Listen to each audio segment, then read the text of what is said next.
শুরু করুন মিতা। আমি পেছন থেকেই বলছি, আমার মা খুব সুন্দরী ছিলেন, বয়স খুব কম ছিল, 10-11 বছর হবে। তো মা সংসার ব্যাপারে কিছু বুঝতো না। তো বাবার একটু আমার মার সাথে রাগারাগি ছিল না, দাদাকে খুব ইয়ে করতো যে তুমি কেন আমাকে এত ছোট একটা মেয়ে বিয়ে দিয়েছো যে সংসার ব্যাপারে কিছু বুঝে না। তো এরকম করে বাবা বিয়ের কিছুদিন পরেই চলে গেছে। পরে যাই হোক, একটা সময় আমি পেটে আসি আমার মার। তো তখন থেকে আমার বাবা আবার বাড়িতে কম আসতো, ঢাকায় বেশি থাকতো। কি করতেন ঢাকাতে? ঢাকায় তখন সে ওই যে হোটেলে চাকরি করতেন। জি। তারপরে আমি হওয়ার পরে আমার বাবাকে খবর দিয়েছেন দেখার জন্য। তো আসছে উনি, আসার পরে আবার চলে গেছেন। তো বাবা বাড়িতে আসা যাওয়ার খুব গ্যাপ ছিল। তো এটা হয়তো বা আমার মার পছন্দের ছিল না। পরে এক সময় উনি আরেকটা সম্পর্কে জড়িয়ে যান। আপনার বাবা না, আমার মা। আপনার মা আরেকটা সম্পর্কে জড়িয়ে যান? জি। আমি তখন 15 কিংবা 20 দিনের মতো আমার বয়স। ওই সময়টাতে আরেকটা সম্পর্কে জড়িয়ে যায়? জি। ওকে। পরে মা আমাকে রেখেই চলে গেছেন, ওনার সাথে চলে গেছেন। উনি বিয়ে করবে না, উনি মজা করার জন্যই সম্পর্কটা করেছিলেন। তো যখন উনি বিয়ে করছে না, তখন ওই মুহূর্তে সে পরে আমার বাবার কাছে আসছিল। তো আমার বাবা বলতেছে যে আমার অতটুকু ছোট বাচ্চা ফেলে তুমি চলে গেছে, এখন আর আমি তোমাকে নিব না। ওকে। তারপরে উনি ওনার বাবার বাড়ি গিয়েছেন, ওখানে উনি জায়গা পায়নি। তখন উনি কি করবে? তো এই সময় উনি নাকি মানে মেন্টালি অসুস্থ হয়ে পড়েন। তো পরে ওনাকে ওনার বাবা মা এখন আশ্রয় দিতেই হবে, যেহেতু অসুস্থ হয়ে গেছে, কেউ নাই। তো মা এরকম চিকিৎসা অবস্থায় থাকেন। আর আমাকে আমার বাবার বোন ছিল যে ওনার কাছে আমাকে রাখতে দিয়েছেন। আপনার মা যখন মা হলেন সেই সময়টাতে তার বয়সটা কত? তখন তার 15 থেকে 16 বছর। একদমই কিশোরী বয়স। জি। তারপরে আমি আমার ফুপুর কাছেই বড় হয়েছি প্রায় 3 বছর পর্যন্ত। তারপরে আমার ফুপু প্রেগনেন্ট হয়ে যায় অবস্থা। তখন বাবা সেই মুহূর্তে কি করবে? পরে বাবা আমাকে ঢাকায় নিয়ে এলো। ঢাকায় নিয়ে যাওয়ার পরে ছোট্ট একটা বাচ্চা, উনি কাজও করতেছেন, আবার ওখানেই আমাকে রাখার ব্যবস্থা করছেন। তো হচ্ছে না আসলে বিষয়টা। পরে বাবা যেখানে থাকতো সেখানে আরেকটা ইয়েকে পছন্দ হয়, মানে দ্বিতীয়বার ওনাকে বিয়ে করেন। তো এইভাবে বিয়ে দেওয়ার পরে ফার্স্ট ওয়াইফের সাথে কি ডিভোর্স হলো আপনার বাবার? হ্যাঁ, ওটা তো ডিভোর্স। প্রথম স্ত্রীর সাথে ডিভোর্স হয়ে গেল। ওকে।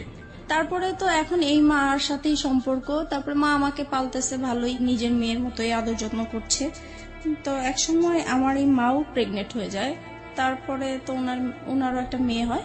এই মেয়ে হওয়ার পর থেকে আমি এখন বুঝতে পারছি যে একটু ভালোবাসাটা যেন ডিফারেন্ট হয়ে গেছে, আগের মতো না। কিন্তু তারপরও মনে হয় নাই, মানে আমি তখন জানতামও না যে সে আমার সেকেন্ড মা বা কিছু, লোকের কাছে শুনতাম। তারপরে যাই হোক, এরকম করে অনেক বছর হয়ে গেছে। তারপরে এক সময় আমার বাবা মানে বলছে যে আমি তো আর এখানে হচ্ছে না, আমি একটু দেশের বাইরে যাব। তো উনি দেশের বাইরে চলে গেলেন।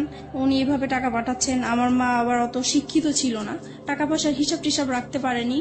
তো বাবার মাঝখানে খুব অসুস্থ হয়ে যায়। অসুস্থ হওয়ার পরে থেকে উনি চলে আসার পরে বাবার ধারণা ছিল যে তার ব্যাংকে হয়তো বা কিছু টাকা আছে যেটা দিয়ে উনি কিছু করতে পারবেন। তো বাবা এসে দেখে যে আসলেই কোনো টাকা পয়সা নাই। তারপর থেকে তো মার সাথে মানে রাগারাগি, তারপরে মারধর করে একটা সময় মাকে। এগুলো আপনি নিজের চোখে দেখেছেন? নিজের চোখে দেখেছি।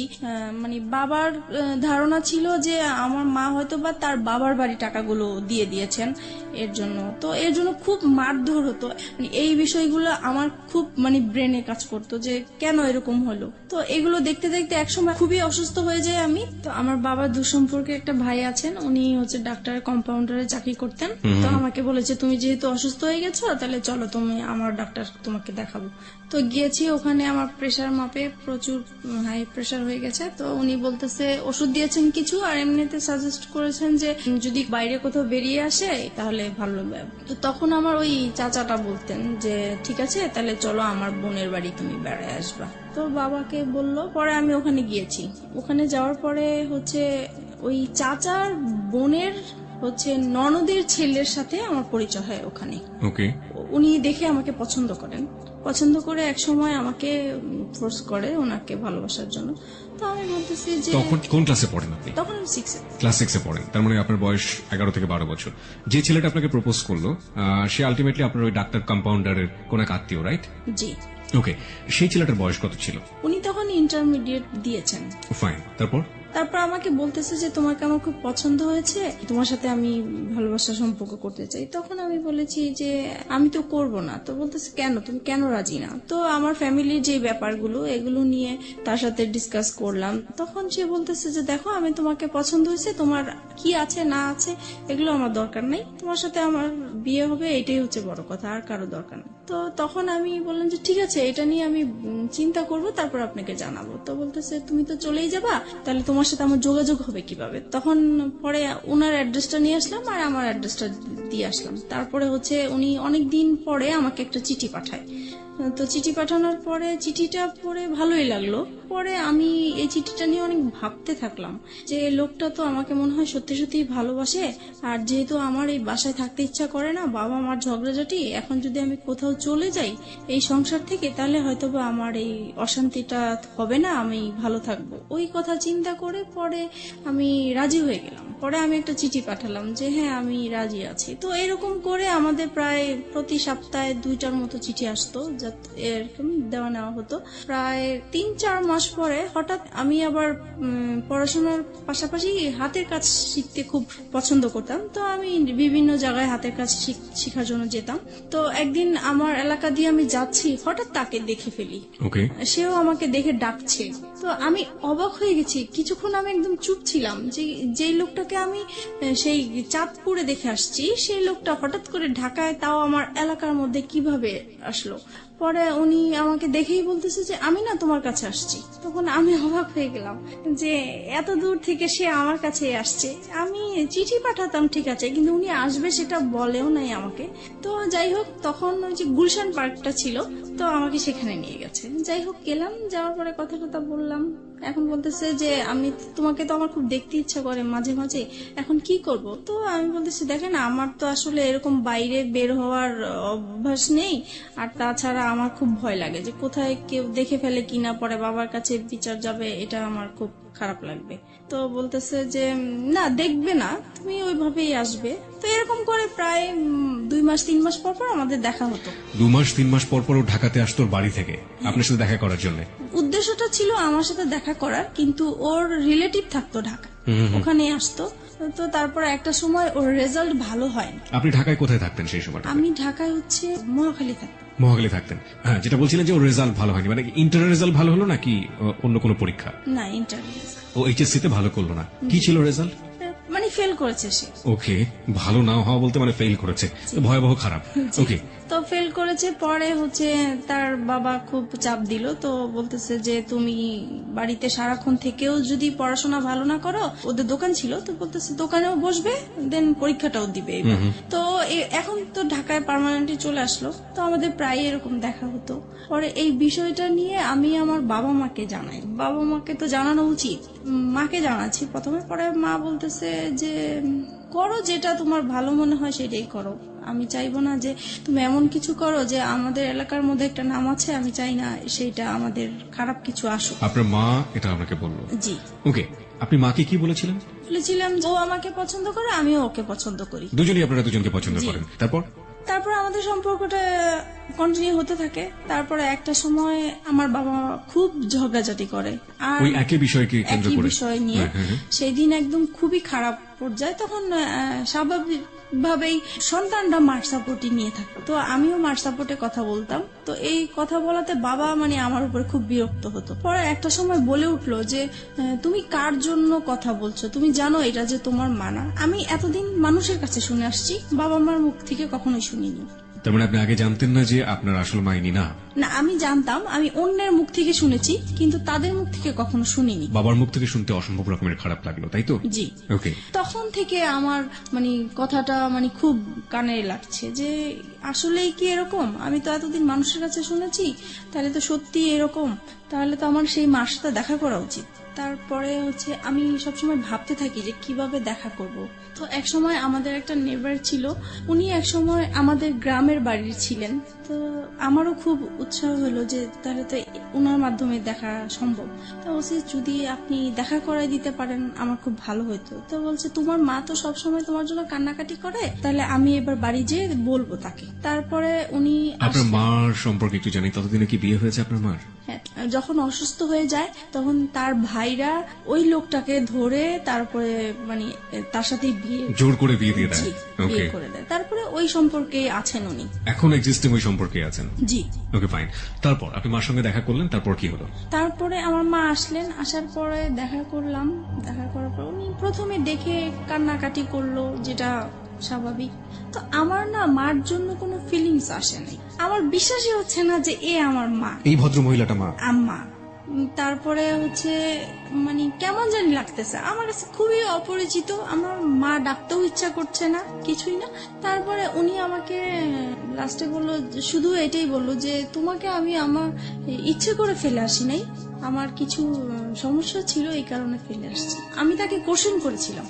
আপনার মাকে আপনি কোশ্চেন করলেন প্রথম দেখাতে, তুমি আমাকে কেন ফেলে এসেছিলে? কেন ফেলে তখন আপনার মা এই উত্তরটা দিয়েছিল। হ্যাঁ, তখন বলেছে আমি বাধ্য হয়েছিলাম। যে যাই হোক, উনি ওনার মতো বললো, কিন্তু তারপরও আমার মার জন্য আমার কোনো ফিলিংস কাজ করলো না। তারপরে উনি লাস্ট যে কথাটা বলেছেন যে তুমি একবার শুধু আমাকে মা ডাকো। তা আমি অনেক চেষ্টা করেছি কিন্তু পারিনি, ডাকার জন্য পারিনি, কারণ আমি তো তাকে কখনো দেখিই নেই। কিভাবে তাকে মা ডাকবো? হুট করে তো আর মা ডাকা যায় না। তারপরে হোক ডাকি নেই, তো আমি বলছি যে আপনার সাথে যদি আমার যোগাযোগ থাকে তাহলে আমি একসময় হয়তো বা আমার মুখ থেকে শুনতে পাবেন, কিন্তু এখন আমি বলতে পারবো না। তারপরে আমি বাসায় চলে আসি। বাসায় আসার পরে আমি ওই যার মাধ্যমে আমার মাকে পরিচয় হয়েছে, তো উনাকে বলে দিছি যে আমি যে আমার এই মার সাথে দেখা করেছি এটা আমার এই মার কাছে বলবেন না, ইভেন কি আমার বাবার সাথেও বলবেন না। তো উনি বলছে ঠিক আছে, তুমি জানাতে না চাইলে বলবো না। তো আমিও জানাই না এই বিষয়টা, এইভাবেই আছে। তো আর কখনোই মনে হয় নাই যে আমার মার সাথে আমি দ্বিতীয়বার দেখা করি বা কথা বলি, এরকম কখনোই আমার ফিলিংস আসে নাই। তারপরে একটা সময় বাবার এরকম আরো বেশি জ্বালাচ্ছে, অশান্তি করছে।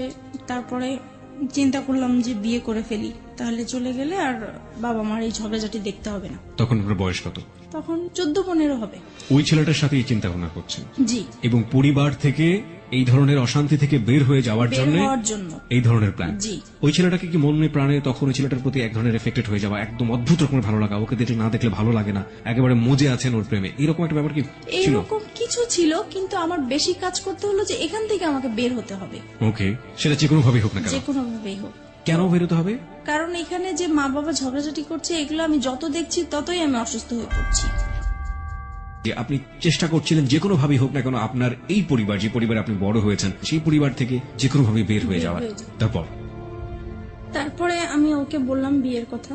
তো সে বলল যে এখন বিয়ে করব, এখন তো আমি নিজের পায়ে এখনো দাঁড়াতেই পারি নাই। তো আমি বলছি যে দেখো, এখন আমাকে এখান থেকে বের হতেই হবে। তো সে বলল যে ঠিক আছে, আমি আমার বাবা মাকে বিষয়টা জানাই। তো সে তার বাবা মাকে জানিয়েছে। তো ওনারা প্রথমে রাজি হয়নি, পরে ও একটু রাগারাগি করলো ফ্যামিলিতে। তখন ওর বাবা এক সময় মেনে নিল যে ঠিক আছে, তুমি যেটা বলছো সেটা, তবে আমরা যাব, কথা বলবো ওদের সাথে। তারপরে ততদিনে ও তো ওর বাবার দোকানে বসে কাজ করছে এবং পাশাপাশি পড়াশোনা করছে, ইন্টারমিডিয়েট ফেল করেছে সব গৌরবে, তাই তো? ওকে। তখন তারপরে আমি বললাম যে না, আমি এটা ফ্যামিলিগতভাবে করতে চাচ্ছি না। তখন বলছে কেন? আমি বলতেছি এখানে অনেকগুলো প্রবলেম আছে, আমি তো তোমাকে আগেই বলেছি যে আমার বাবার টাকা পয়সা নাই, সে অনুষ্ঠান করে বিয়ে দিতে পারবে না। তারপরে বলতেছে দেখো, বাবা মা এখন চাচ্ছে, কি করব। পরে আমি বলতেছি দেখো, এখন যদি আমাকে তুমি ভালোবেসে থাকো, বিয়ে যদি করতে হয় একা করতে হবে, কারণ আমি আমার বাবার অবস্থা জানি, আমি নতুন করে অশান্তি দিতে পারবো না। তখন সে রাজি হয়ে গেল বিষয়টা। তো আমরা একদিন ঘুরতে গিয়েছিলাম, ওখান থেকে হঠাৎ করে সে আমাকে কাজে অফিসে নিয়ে যায়। আমিও জানতাম না যে আজকে আমার বিয়ে হবে। তারপরে হচ্ছে বিয়ে করে ফেলি। তখন আমার 18 বছর হয়নি, কিন্তু ওখানে 18 বছর দেওয়া হয়েছে। 3 লাখ টাকা কাবিননামা হয়। বিয়ে করার পরে এখন ওর বাবা মার কাছে জানিয়েছে। ওর বাবা মা বলছে আমরা যেখানে রাজি হয়েছিলাম তুমি সেখানে একা কেন করলে, কেন করতে গেলে, রাইট? তারপরে বলতেছে তাহলে তুমি আমার বাড়িতে আর উঠবা না। তো এখন ও কোথায় যাবে? পরে কি করব, আমি আমাদের বাসায় নিয়ে আসলাম। পরে মাকে বলেছি, বাবাকে বলেছি, কারণ তাদের, আমার মনে হচ্ছে তারা খুশি হয়েছে, যেহেতু তাদের কোনো টাকা পয়সা খরচ হচ্ছে না। তারপরে যাই হোক, আমরা ওখানেই ছিলাম প্রায় 2-3 মাস। পরে আমার হাজবেন্ডের খালা আছে, বড় খালা, ওরা সবাই ওই খালার কথা শুনেই চলে। তো ওনাকে জানিয়েছে বিষয়টা। তো উনি ওর বাবাকে যেভাবেই হোক ম্যানেজ করেছে। 2-3 মাস পরে আমাকে মেনে নেওয়া হয়। পরে আমি ওর সাথে চাঁদপুরে চলে গেলাম। আমার শ্বশুর মানে মেনে নিতে হবে দেখেই মেনে নেওয়া, কিন্তু মন থেকে যে মেনে নেওয়া সেটা আসলে হয়নি। ওনাকে সালাম করলে কখনোই সালামের উত্তর নিত না। তাছাড়া আমার সাথে কথা বলতো না। তারপরে আমি যদি ভাত বাড়তে যেতাম টেবিলে, উনি কখনোই খেতে আসতো না। আর সারাক্ষণ ওনার ছেলেকে বকা এমনকি আমার সামনে মারতেও গিয়েছে যে কেন তুমি এরকম মেয়ে বিয়ে করলা। বড় ছেলে নিয়ে সবারই একটা আশা ছিল। তারপর হয়েছে যেটা এখন শাশুড়ি কেমন ব্যবহার করতো, বাকি মেম্বার যারা ছিল তারা কেমন ব্যবহার করতো? মোটামুটি ভালোই ছিল, কিন্তু শাশুড়ি ননদ এরা সবসময় আমাকে ভুল ধরার চেষ্টা করতো। আচ্ছা, তাদের মন পাওয়ার জন্য আমি সবকিছু কাজ করেছি, তারপরেও সব সময় ভুল ধরতেই থাকতো। এক সময় হয়েছে কি, বড় ধরনের একটা ঝগড়া হয়েছে। সেটা হচ্ছে আমার শ্বশুর শাশুড়িরা ওনারা চিটাগাং গিয়েছে বেড়ানোর জন্য। যেহেতু ঢাকায় বড় হয়েছি, পুকুর দেখে আমার খুব ইচ্ছা হয়েছে যে আমি একটু পুকুরে গোসল করবো। ওকে। ওনাদের বাড়ির কেউ আবার পুকুরে গোসল করেন, ওনারা খুব পর্দাশীল মানুষ। ছেলের বউ কেন পুকুরে গোসল করবে, কিন্তু পুকুরটা চারপাশে ঢাকা ছিল। ওকে, তারপরেও মানে পুকুরটা পর্দাসীন পুকুর। জি, তারপরে ওখানে আমি গোসল করেছি। আমার দেবরটা হচ্ছে কি, মানে আমার সাথে এরকম আচরণ করতে মনে হয় যে আমার ভাসুর, সে আমাকে পরিচালনা করবে। তো এটা আমার পছন্দ হতো না। তো সে এসে আমাকে বলতেছে, কি ব্যাপার, আপনি কেন পুকুরে গোসল করলেন, এই সেই, আপনি জানেন না পুকুরে গোসল করে আমাদের পছন্দ না। তো বলছে আমার একটু ভালো লাগছে, আর বাড়িতে তো কেউ ছিল না। এই নিয়ে সে আমার বাবা মা তুলে গালাগালি শুরু করছে। আপনার হাজবেন্ড কি করছিল তখন? ও তো ঢাকায় থাকতো, আমি বাড়িতে থাকতাম। আচ্ছা, তারপরে হচ্ছে গালাগালি করতেছে আমার বাবা মাকে। তখন আমার খুব খারাপ লাগলো যে আমি অন্যায় করছি, আমার বাবা মাকে কেন গালিগালাজ করবা। তখন আমিও তার বাবা মাকে গালাগালি করি। পরে হচ্ছে সে ইমিডিয়েটলি সে আমার শ্বশুর শাশুড়িকে ফোন দিয়েছে। তারা মানে তখনই একদম চিটাগাং থেকে চলে আসছে, আমার বিচার হবে। আমার হাজবেন্ডকেও খবর দিয়ে আনা হয়েছে। তারপরে সেই আসরে কি হলো, সেখানে বলছে যে আমাকে আমার শ্বশুর শাশুড়ির কাছে মাপ চাইতে হবে বাদরে। তা আমি বলছি ঠিক আছে, আমি যদি অন্যায় করে থাকি আমি মাপ চাবো, কিন্তু সে যে আমার বাবা মাকে বকা দিচ্ছে, তাহলে আগে সে আমার বাবা মার কাছ থেকে পা ধরে মাপ চাই আসুক, তারপরে আমি যাবো। বলো হ্যাঁ, বউ হয়ে এত বড় কথা, এতগুলো মুরব্বী মানুষ আমরা বসে আছি। তারপরে আমার হাজবেন্ড এসে বলতেছে মাপ চাও মাপ চাও। আমি বলতেছি না, আমি তো চাইবো না, আগে আমার বাবা মার কাছে মাপ চাই আসুক, তারপরে আমি যাবো। পরে এই কথা বললাম কেন, সে সবার সামনে আমাকে অনেক মারধর করলো। এই সে প্রথম আমার গায়ে হাত তোলে। আমি বিয়ে কতদিন পরে? প্রায় 3-4 মাস পরে। ওকে। পরে সেদিন রাতে আমার প্রচুর রাগ উঠলো। তারপরে আমি করলাম হচ্ছে যে তাকে বললাম রাগের মাথায় যে কালকের মধ্যে যদি আমাকে ঢাকায় নিয়ে না যাও, তাহলে আমার এখানে লাশ দেখবো আমার। তো সে খুব ভয় পেয়ে গেছে। তখন তার বাবা মাকে বলে ঢাকায় নিয়ে আসলো আমার বাবার বাড়িতে। আমি বলছি আর যাবো না। পরে যাই হোক, আমার কথাটাই রইলো, আমি বাবা মার কাছে ছিলাম। এক সময় পরে বাবা আবারও সেই তো ঝগড়াঝাটি আছেই বাবার সংসারে। তখন একদিন আমি খুব রাগ হইলাম বাবার সাথে। তখন বাবা আমাকে বলেছে যে তুমি এখন অন্যের হয়ে গেছো, এখন আর আমাদের কেউ না, তুমি আমাদের সংসারে কিছু বলতে আসবা না। এই সে আরো কিছু বকা দিল আমাকে। পরে বলতেছে, বাবা বলতেছে তুমি কালকের মধ্যে আমার ঘর থেকে বের হয়ে যাবে, আমি কালকে যেন তোমাকে আর দেখতে না চাই। পরে মা বলতেছে যে তোর বাবা তো অনেক রেগে গেছে, তাই কাজ কর, আমি তোকে একটা আলাদা বাসা নিয়ে দেই, ও আসলে পরে ওকে বলবো আমি সবকিছু। তখন আমি আমার মার কাছাকাছি একটা বাসা নিলাম। পরে ও বাড়ি থেকে আসছে হঠাৎ করে, তো মার বাসায় আসছে। এখন দেখতেছে আমি নাই। তো মাকে জিজ্ঞেস করলো কি ব্যাপার, ও কোথায়? তো বলতেছে ও তো আলাদা বাসা নিয়েছে। তখন তো সে খেপে গেল, কেন সে বাসা নিবে? সে তো আমাকে বলেছিল যে তার বাবার বাড়ি অন্তত 2 থেকে 3 বছর থাকবে, তারপরে সে আলাদা কিছু করবে। এখনই সে করলো, আমার তো কিভাবে কি করব আমি। তারপর থেকে মানে আমাদের এতদিন পর্যন্ত মানে ভালোই ছিল, আমাদের সংসার জীবন বলেন, ভালোবাসা সম্পর্ক বলেন, সবকিছুই ভালো ছিল। যে আলাদা বাসা নিলাম, এখন ওর ইনকাম করতে হবে। বাবা মা চাপ দিচ্ছে যে নিজে নিজে বিয়ে করেছো, তারপরে বউকে আবার বাবার বাড়ি রেখে আসছো, তো এটা তো ঠিক হয় নাই। তোমার শ্বশুর বাড়ি থেকে কিছু না পাই, অন্তত বউর সেবাটা তো আমাদের পাওয়া উচিত, তুমি কেন আমাদের বউ সেবা থেকে বঞ্চিত রাখছো? এই তো তার মাথায় একটা প্রেসার আছে।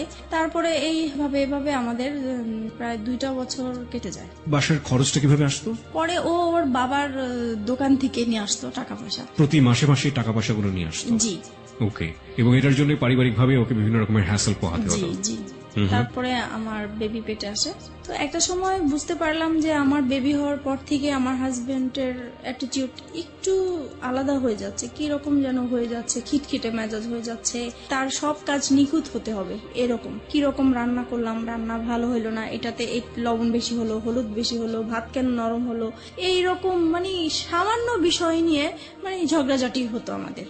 মেয়েকে কেন টাইম মতো খাওয়ালাম না। তারপরে একটা সময় যখন এগুলো নিয়ে বাড়তে থাকলো, তখন তার আবেগের কথাগুলো আসলো, হ্যাঁ তোমাকে বিয়ে করে আমি কিছুই পাই নাই, আমি অনেক কিছু পেতাম, তোমার যেটা আরো সুন্দর মেয়ে বিয়ে করতে পারতাম, আরো ভালো ফ্যামিলির মেয়ে বিয়ে করতে পারতাম। মানে এইভাবে সে আজে বাজে কথা বলতেই থাকে। বলতেছে আজ পর্যন্ত তো আমার বাবা মাকে তোমরা কোনোদিন ইনভাইট করতে পারো নাই। তখন আমি বলতাম যে এগুলো তো আমি আগে থেকেই তোমাকে বলে ক্লিয়ার করছি। বলেছে তখন তো আমি অন্ধ ছিলাম, আমি এসব বুঝতে পারি নাই, আমার মন মনে হচ্ছে তুমি আমাকে ব্ল্যাক ম্যাজিক করেছো হয়তোবা। ওই সময়টাতে? জি, ওকে। এরকম কিছু করে আমাকে ফাঁদে ফেলানোর চেষ্টা করেছো, যেহেতু দেখেছো তোমাকে কেউ নিবে না। এভাবেই কাটতে থাকলো সময়। আর সে তখন তো কোনো কাজ করতো না, সারাক্ষণ বাসায় থাকতো। এই জিনিসটা আমার কাছে খুব খারাপ লাগতো যে মানুষের হাজবেন্ডরা কাজ করে, এক সময় বাইরে আসে, বাইরে থেকে বাসায় আসে, আলাদা একটা ফিলিংস কাজ করে। তখন অবশ্য আমি আমার যখন বেবি হবে তখন থেকেই তো আমি বাবা মার কাছেই আছি। পরে এক সময় এটা নিয়ে বাবা মা আমার উপরে রাগ করে যে তুমি এতদিন আমাদের ঝগড়া দেখে তোমরা এরকম করছো, এখন তোমরাও ঝগড়া করতেছো। তখন কি করবো আর। পরে একদিন বাবা প্রচুর ঝগড়া করে মার সাথে। তখন আমি বলতেছি কি যে তুমি এরকম ঝগড়া করো না, তোমার জামাই পাশের রুমে থাকে, খারাপ বলে ঝগড়া করো না, যদি ঝগড়া করতে হয় তাহলে এই বাড়িতে আর আসবে না, তুমি অন্য কোথাও চলে যাও। তো বাবার মাইন্ডে খুব লাগছে যে মেয়ে হয়ে আমাকে এই কথাটা বললো। পরে বাবা আমাদেরকে ছেড়ে চলে গেছে। তো ও আলাদা বাসা নিবে এখন। পরে বলছে আলাদা বাসা নিবা তো তুমি কি করবা, তুমি কোত্থেকে কি চালাবা। তখন বলতেছে যে আমি একটা দোকানপাট নিব, এখন বাবার থেকে আলাদা হয়ে আসছি, দোকানপাট নিব। তো ঠিক আছে চলো। পরে এই আমরা আমার মেয়ে হওয়ার পরে আলাদা বাসা নিব। সংসারে অশান্তির উপর অশান্তি। তারপরে আমার শ্বশুর শাশুড়ি বলে যে তুমি এখনো সময় আছে, ওকে ছেড়ে দাও, এখনো তোমাকে আমরা ভালো জায়গায় বিয়ে দিতে পারবো, এই সেই এগুলো আছে। আর তাছাড়া ও সবসময় কি অন্য মেয়েদের প্রতি একটা আকৃষ্টিত থাকতো, যে কোনো সুন্দর মেয়ে থাকলে বলতো, আমার সামনেই বলতো যে ওর সাথে যদি আমি একদিন করতে পারতাম আমার সার্থক হতো। পরে ঝগড়া হলে মাঝে মাঝে বলতো যে আমাকে অনেকেই বিয়ের প্রস্তাব দিয়েছে, প্রেমের প্রস্তাব দিয়েছে, আমি তাদেরকে বিয়ে করিনি, আমি অনেক বড় ভুল করেছি, এই সে এগুলো বলতো। এগুলো আমার খুব খারাপ লাগতো। এগুলো নিয়ে আমাদের সংসারে খুব অশান্তি হতো। বিশেষ করে ও বাসায় থাকতো, এই জিনিসটা আমি একদমই পছন্দ করতাম না। ও কোনো কিছু করতো না। পরে এক সময় কি হয়, নতুন একটা মার্কেটে দোকান নিয়েছে, ওইটা মার্কেটটা ভালো করে স্টার্ট হয় নাই, তাই দোকানও ভালো চলে না। তো দোকানটা ছেড়ে দিল শেষ পর্যন্ত। তারপরে যেটা হয়েছে, এক এক করে ও যেটাই হাত দেয় সেটাই লস হয়। এইভাবে ওর বাইরের যেই অশান্তি হলে সেটা ঘরের মধ্যে নিয়ে আসবে। তারপরে সে শেয়ার বাজারে ঢুকলো। তারপরে শেয়ার বাজারও তো খুব অবস্থা খারাপ ছিল, সেটা নিয়ে বাসায় খুব ঝগড়াঝাটি হতো, তার মন খারাপ হতো। যদি বাসায় কিছু লাগতো বলতাম, তখনই সে খেপে যেত। তারপরে বলতো যে তোকে বিয়ে করে আমার ভাগ্যটা খারাপ হয়ে গেছে, আগে তো এরকম খারাপ ছিল না। একটা জিনিস যেটা আমি বুঝতে পারছি মিতা, সেটা হচ্ছে যে ভেরি ক্রিটিক্যাল মোমেন্ট যাচ্ছে আপনাদের সংসারে। জি। অভাব-অনটন রয়েছে, মনোমালিন্য আসছে, কিছুদিন পর পরই ঝগড়াঝাটি হচ্ছে, এবং বয়স তো দুজনের কমই আছে, গাইডেন্স করার মতো কেউ নেই ওখানে, এবং একের পর এক ভুলের জন্ম হচ্ছে, তাই তো? ওকে, তারপরে যেটা হচ্ছে, আর আরেকটা জিনিস, ওর আর আমার ঝগড়াঝাটি হলে মারামারি হয়, ঠিক আছে, ও আমাকে বকে, আমি ওকে বকি, কিন্তু আমার কথা হলো যে আমরা ঝগড়াঝাটি করবো সেটা আমাদের ভিতরেই থাকবে। ও কি করে, সাথে সাথে ওর বাবা মাকে ফোন দিয়ে দিবে যে এরকম এরকম হচ্ছে, ওর সাথে আর আমার হচ্ছে না, তোমরা কি করবা, এসে করো, এই আর কি। এটা নিয়ে অশান্তি থাকে। তারপরে আমি যদি কম্প্রোমাইজের জায়গাতে আছি, লাইক একটা যেটা হচ্ছে যে এক হাতে তো কখনো তালি বাজে না। আপনি একটু আগেই বললেন যে আপনিও ঝগড়া করতেন, ও করতো, দুজনে মিলেই ঝগড়া হতো। কিন্তু কথা হচ্ছে যে যদি কম্প্রোমাইজের জায়গাতে আসি, যে সফট হওয়া, আগে থেকে একটু কম্প্রোমাইজ করে নেয়া, পরিস্থিতিটাকে শান্ত করা, সে কাজটা সবচেয়ে বেশি কে করতো? কেউ করতাম না, মানে আপনি হয়ে যেত।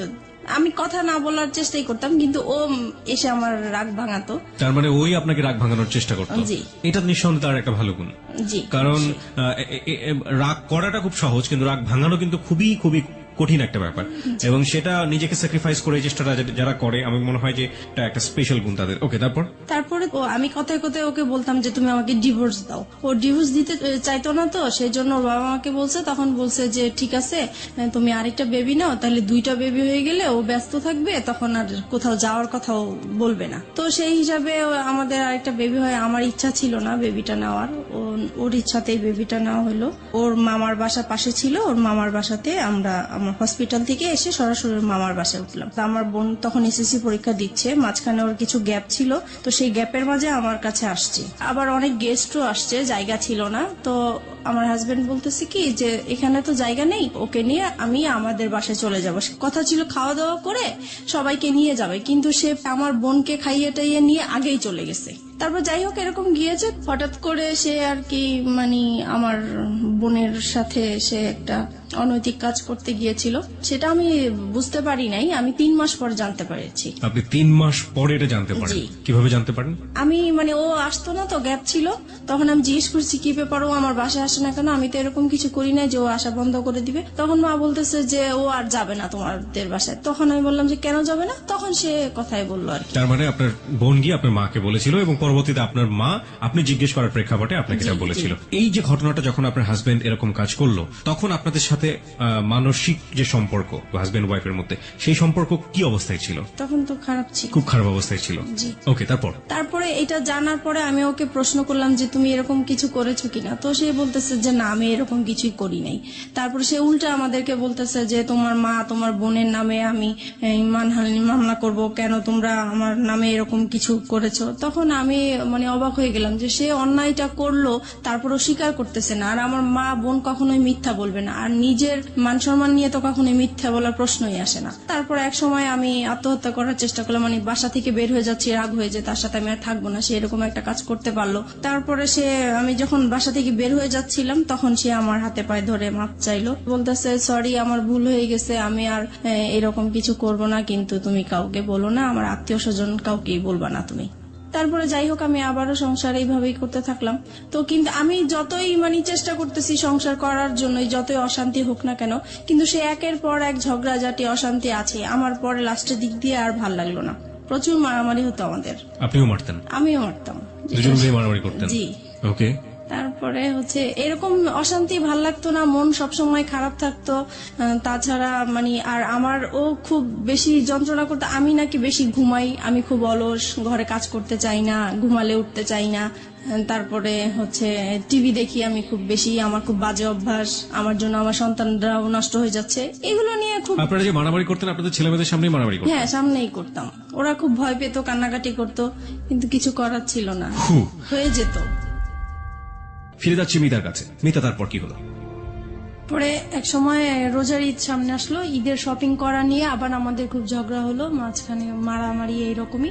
আর সে সব সময় ঈদের সময় সে বাড়িতে যায় ঈদ করে, আর আমি বাচ্চাদেরকে নিয়ে ঢাকায় ঈদ করি। আমি বাড়িতে যেতে চাই না, বাচ্চারাও বাড়িতে যেতে চায় না, তাই আমাদের আর যাওয়া হয় না। কিন্তু সে তার বাবা মার সাথে ঈদ করবে, সেজন্য প্রত্যেকটা ঈদই সে তার বাবা মার সাথেই করে। আমরা বেশি দামি দামি জিনিস চাই, আগে কম দামি জিনিস পরেছি, এখন কেন উপরের দিকে নজর আমার, এইভাবে ঝগড়াঝাটি হয়। তারপর সে বাড়িতে চলে যায়। অশান্তির জন্য আমি ভাল লাগতো না দেখে, তাই একটু হাতের কাজ করা শুরু করেছিলাম। তো হাতের কাজের বিজ্ঞপ্তি দিয়েছিলাম, বিজ্ঞপ্তির জন্য আমার মোবাইল নাম্বারটা শো করা হয়েছিল একটা কাগজে, লিফলেট।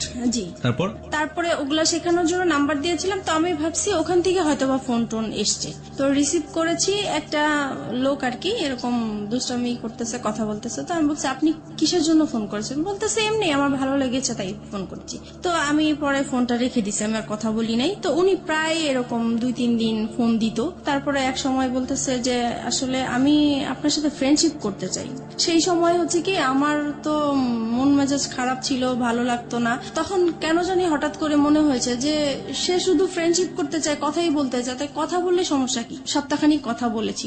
পরে একদিন সে আমাকে বলতেছে কি যে আপনাকে আমি দেখতে চাই একটু। যাই হোক আমরা রাজি হয়েছি দেখা করার জন্য, দেখা করতে গিয়েছে আমার বাসায়। এক সপ্তাহের মধ্যে আপনি রাজি হয়ে গেলেন? জি। তারপরে দেখা করলাম। পরে সে আমাকে মানে একটা কথা বললো যে আচ্ছা আমরা তো ফ্রেন্ডশিপ আছি, আমরা কি ফ্রেন্ডশিপের বাইরে অন্য কিছু করতে পারি? তো আমি বলছি কিরকম? বলতেছে যা হয় আর কি। তো আমি বুঝতে পারছি উনি খারাপ কিছু ইঙ্গিত দিয়েছে আমাকে। তো আমি বলছি না, এটা আমার পক্ষে সম্ভব না। তারপর এই বলে আমি পরে ওখান থেকে তার সাথে আমার সম্পর্ক শেষ হয়ে গিয়েছে। Fine, let me no one thing, আপনার সম্পর্কে উনি কতটুকু জানতেন? আপনার যে 2 সন্তান হ্যাঁ, আছে? আমি সবই বলেছি, আমাদের কথা এগুলোই হতো, আমার সংসারে কি হয়েছে না হয়েছে, আমার কিভাবে বিয়ে হয়েছে। আপনি সবকিছুই এক সপ্তাহের মধ্যে তাকে শেয়ার করে দিয়েছেন? জি। মানে আমার তো কখনোই ফ্রেন্ড ছিল না, তাই প্রথম তাকে পেয়েছি, ফ্রেন্ডশিপ যেহেতু করে ফেলেছি, সেজন্য আমি আমার কথাগুলো বলেছি, মানে একটু হালকা হওয়ার জন্য বলতে চেয়েছিলাম। Okay fine. এবং এটা জানার পরে সে আপনাকে ফার্স্ট দেখা হতে সে আপনাকে ধরনের একটা অফার করলো? জি। তারপরে আমার কাছে খুব খারাপ লাগলো বিষয়টা, যে আমি তাকে তো সবকিছু আমি তাকে বলেছি, সে কেন আমাকে এই ধরনের প্রস্তাব দিবে। পরে আমি আর তার সাথে কথা বলি নাই। পরে সে ফোন দিত আমাকে, প্রায় আমি রিসিভ করতাম না। পরে অনেক ডিস্টার্ব করতো দেখে পরে একদিন রিসিভ করে বলতেছে আপনি আমাকে আর ফোন দিবেন না, আপনার সাথে আমি আর কথা বলতে চাই না। তো যাই হোক এখানে স্টপ হয়ে গেল।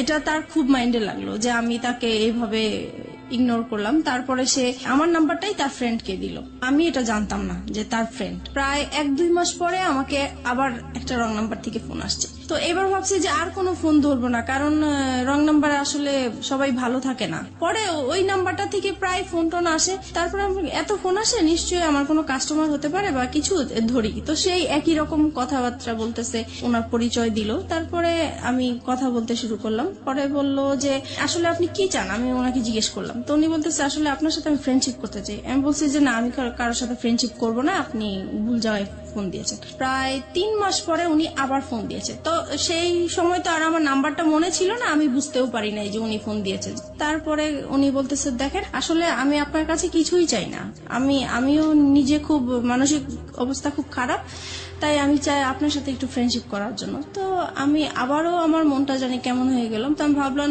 ঠিক আছে, দেখি, সবাই তো আর খারাপ হতে পারে না, কথা বলে দেখি। তো এইভাবে ওনার সাথে কথা বলতে বলতে প্রায় 1 সপ্তাহ হয়ে গেছে কথা বলছি। 1 সপ্তাহ পরে ও আবার বাড়ি থেকে চলে আসছে পরে আমি মোবাইলটা অফ করে রাখছি, যে জানি এখন যদি ফোন আসে আমি রিসিভ করলে সমস্যা হবে। তো আমি 2 দিন আমার ফোনটা অফ ছিল। পরে এক সময় ও কাজের জন্য বাইরে যায়, পরে আমি ফোনটা খুলি, খোলার পরে সেই ফোনটা আবার আসে। পরে আমাকে বলতেছে দেখেন আপনি 2 দিন ফোনটা অফ করে রেখেছেন, আমার আসলে খুবই খারাপ লাগতেছে, আমি আপনার প্রেমে পড়ে গেছি, মানে এরকম করে বলতেছে। তো আমার কাছে কেমন জানি বিষয়টা লাগলো। তো আমি আর কিছু বলি নাই, আমি ভাবছি কি হয়তো বা দুষ্টামি করে বলে, অনেকে তো দুষ্টামি করে বলে, সেই রকম হয়তো বা বলে। তারপরে যাই হোক, রাতে আবার ফোন দিয়েছে উনি, এখন তো আপনাকে আমার খুবই দেখতে ইচ্ছা করতেছে, আমার খুবই খারাপ লাগতেছে। তখন আমি বললাম যে দেখেন আমি তো দেখতে সুন্দর না, আর আমাকে দেখলেও আপনার পছন্দ হবে না, আপনি যেহেতু ভার্সিটিতে পড়েন, আপনি খুবই স্মার্ট, আমি আপনার পাশে একদম মানানসই হব না, রাস্তায় দেখলে মানুষ হাসবে, মানে আমি এরকম করে বলতেছি যেন সে মানে আমার দেখার ইচ্ছাটা না জাগে। ওনার নামটা কি ছিল? ওনার নাম রাসেল ছিল।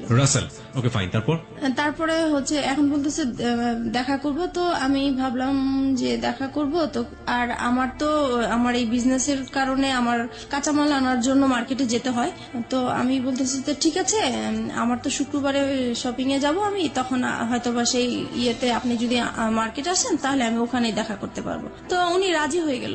নির্দিষ্ট জায়গা বললাম, ওখানে উনি গাড়ি নিয়ে দাঁড়িয়েছিল আমার জন্য। তারপর ওনাকে দেখে মানে আমি খুব অবাক হয়ে গেলাম যে অনেক সুন্দর লোকটা।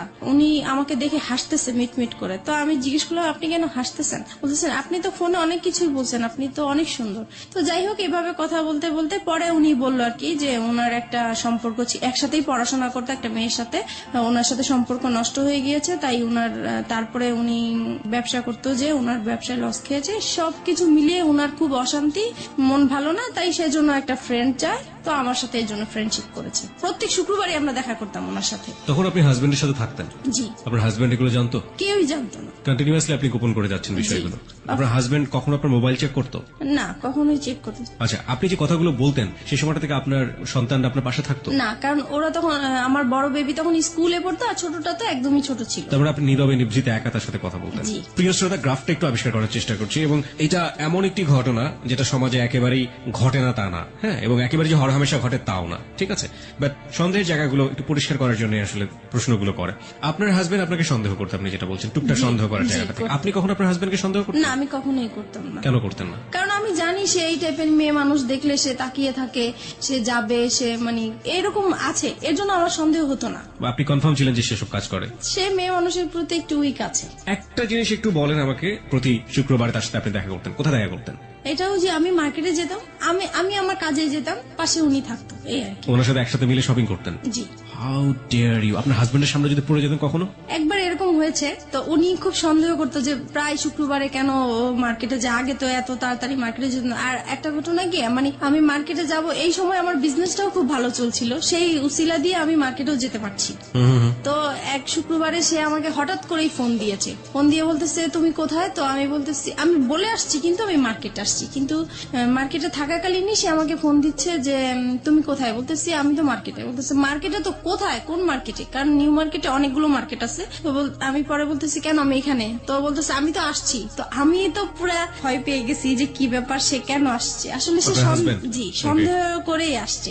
তো তাড়াহুড়া করে ওকে বলে দিছি তুমি এখন যাও, আমার হাজবেন্ড চলে আসছে, এখন কিছু করার নাই। তো ও মন খারাপ করে চলে গেছে। পরে আমি তো আমার শপিং করতেছি, তো ও আর বুঝতে পারে নাই, এভাবেই Okay. হয়েছে। ওকে ফাইন, আমি একটু বলি ওই সময়টা পর্যন্ত কতদিন যাবত রাসেলের সাথে আপনার সম্পর্ক? ওই সময়টা ওই শুক্রবার পর্যন্ত? ওই শুক্রবার পর্যন্ত 1-1.5 মাস তো হবেই। 1-1.5 মাস। জি। এই 1-1.5 মাস আপনি কন্টিনিউয়াসলি আপনার হাজবেন্ডের কাছ থেকে এই জিনিসটা গোপন করে যাচ্ছেন। বাই হার্ট আপনি এটা মনে করেন ইললিগাল রিলেশনশিপ, রাইট? অবৈধ কিনা সেটা তো বুঝতে পারতাম না, শুধু এটা বুঝতাম যে এটা করাটা ঠিক হচ্ছে না। কিন্তু সেই মুহূর্তে আমার ভালো লাগতো, তার সাথে কথা বলতে ভালো লাগতো, তার সাথে দেখা করতে ভালো লাগতো। সেই ভালো লাগার কারণেই আমি তার সাথে কথা বলেছি, দেখা করেছি। এবং এই ভালো লাগা প্রতিনিয়তই বাড়ছে। জি। আপনার কখনো মনে হতো না যে আপনি আপনার হাজবেন্ডের প্রতি অন্যায় করছেন ওই সময়টা? না, তখন আমার মনে হতো না, কারণ ও তো সংসারে সবসময় মানে ঝগড়াঝাটি করতো, ওর উপর থেকে আমার মন নষ্ট হয়ে গিয়েছে। এই মানুষটাকে তো আপনি ভালোবেসেছিলেন একটা সময়। ভালোবেসেছিলাম, ওই যে আমার বোনের যে কাজটা করেছিল সেখান থেকে ওর প্রতি আমার একটু অনীহা চলে কিন্তু সে আসছে। ঘটনা, আমি বলছি না যে এটা একটা অপরাধ না, অবশ্যই এটা একটা গূঢ় অপরাধ, কিন্তু সেটার জন্য সে আপনার কাছে ক্ষমা চেয়েছে। কিন্তু আমি ক্ষমা করে দেওয়া দরকার ছিল, সেজন্য ক্ষমা করেছি, কিন্তু মন থেকে আসলে ক্ষমা করিনি। আপনি এই মানুষের সাথে রাগ করে আপনি এইভাবে এই কাজগুলো করছেন, ব্যাপারটা কি আসলে এটাই ছিল, নাকি আলটিমেটলি আপনার জায়গা থেকে আপনি কাউকে ফিল করতেন যে আমার এরকম একজন মানুষ দরকার যে মানুষের সাথে আমি শেয়ার যেটা করতে পারি? হয়েছে, ওর প্রতি তো একটা রাগ অভিমান ছিলই আমার, হ্যাঁ। সেটা তো ছিলই, কিন্তু মানে আমার যে ভালোবাসা, যেই একটা চাহিদা ছিল কারোর সাথে ভালোভাবে সম্পর্ক হবে, ওই চাহিদা থেকেই যখন আমি পেয়ে গেছি, ওনার কাছ থেকে ভালো ভালো কথা পাচ্ছি, আমার হাজবেন্ডের সাথে ওর সাথে আমি অনেকটা মিলানোর চেষ্টা করতাম যে তার কাছে আমি কি গ্যাপ পেয়েছি বা তার কাছে আমি কি পাচ্ছি, তখন মনে হচ্ছে যে ওই বেটার আমার। আপনি দেখুন, আপনার সন্তান আছে তখন দুটো, রাইট? জি।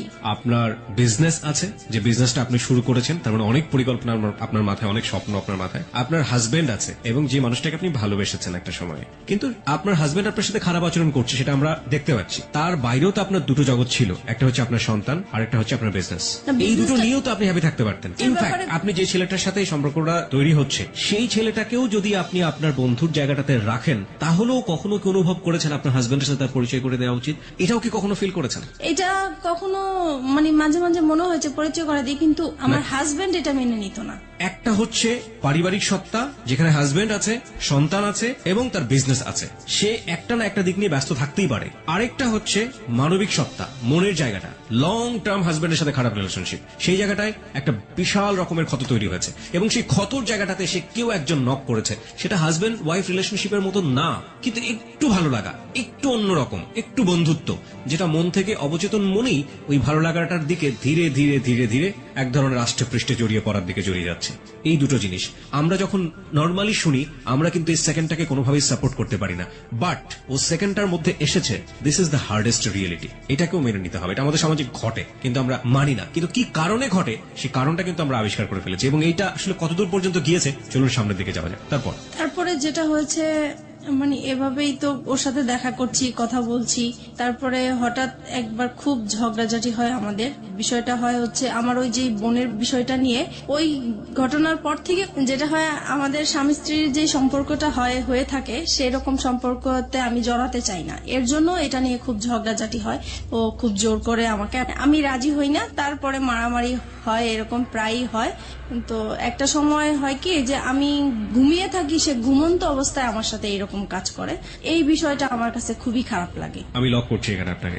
একটা হচ্ছে যে এই যে ঘটনাটা আপনাদের মধ্যে একটা বিরোধ তৈরি করলো, একটা স্বামী স্ত্রী নামে স্বামী স্ত্রী, কিন্তু এক ধরনের সম্পর্ক নেই, এই সময় পর্যন্ত রাসেলের সাথে আপনার সম্পর্ক কতদিনের? 2-3 মাস হবে। 2-3 মাস, মানে সময় বাড়ছে। এই সময়টাতে রাসেলের সাথে আপনার কি ধরনের কথোপকথন হতো? ও তো প্রথমেই আপনাকে ফ্রেন্ডশিপের কথা বলেছে, হ্যাঁ, তারপরে ব্যাপারটা কি ফ্রেন্ডশিপে থেকেছে নাকি ধীরে ধীরে ভালো লাগার জায়গাটায় না, ভালো লাগা এখনো আসেনি, ফ্রেন্ডশিপই চলছিল। Okay fine. সে সময় বলতাম হচ্ছে আমাদের সংসারে যেগুলো হতো এগুলো বলতাম। মানে ঘরের নিজের উইক পয়েন্ট গুলো সবসময় তাকে বলতাম? জি জি। যেমন হাজবেন্ড আজকে এটা করেছে, আমি আজকে এটা করিনি, এরকম হয়েছে, এরকম হয়েছে। হ্যাঁ, তারপরে আমার ভালো লাগার কথাগুলো বলতাম, বা আমি কি আশা করেছিলাম, কি রকম চেয়েছিলাম, এগুলোই বলতাম। ওকে ওকে, আপনার উইক পয়েন্ট গুলো সবসময় একজন। আচ্ছা, এই যে কষ্টের কথাগুলো, পরিবারের কথাগুলো, একেবারে ঘরের মানুষের কথাগুলো, এগুলো শেয়ার করার মতো অন্য কেউ কি ছিল না? না, আমার কখনো তো কোনো ফ্রেন্ডশিপ ছিল না, সেটা তো আমি আগেও বলেছি। This is the great point, প্রিয় শ্রোতা। ওকে ফাইন, তারপর? তাছাড়া ফ্যামিলিকেও বলতে পারতাম না, কারণ যেহেতু একা বিয়ে করেছি, সেজন্য বলার কোনো সুযোগ ছিল না, স্কোপ ছিল না। তো তারপরে একদিন কি হয়েছে, আমাদের আবারও সেই রকম খুব মারামারি হয়েছে আমাদের সংসারের মাঝে। তখন আমি পরে, সেদিন বৃহস্পতিবার রাতে ছিল এরকম, তারপরে আমি তাকে ফোন দিয়েছিলাম শুক্রবারে, মারামারি হওয়ার পরের দিন ফোন দিয়েছে, দেখো ও আজকে আমাকে অনেক মেরেছে, এরকম আমার আর থাকতে ভাল লাগছে না।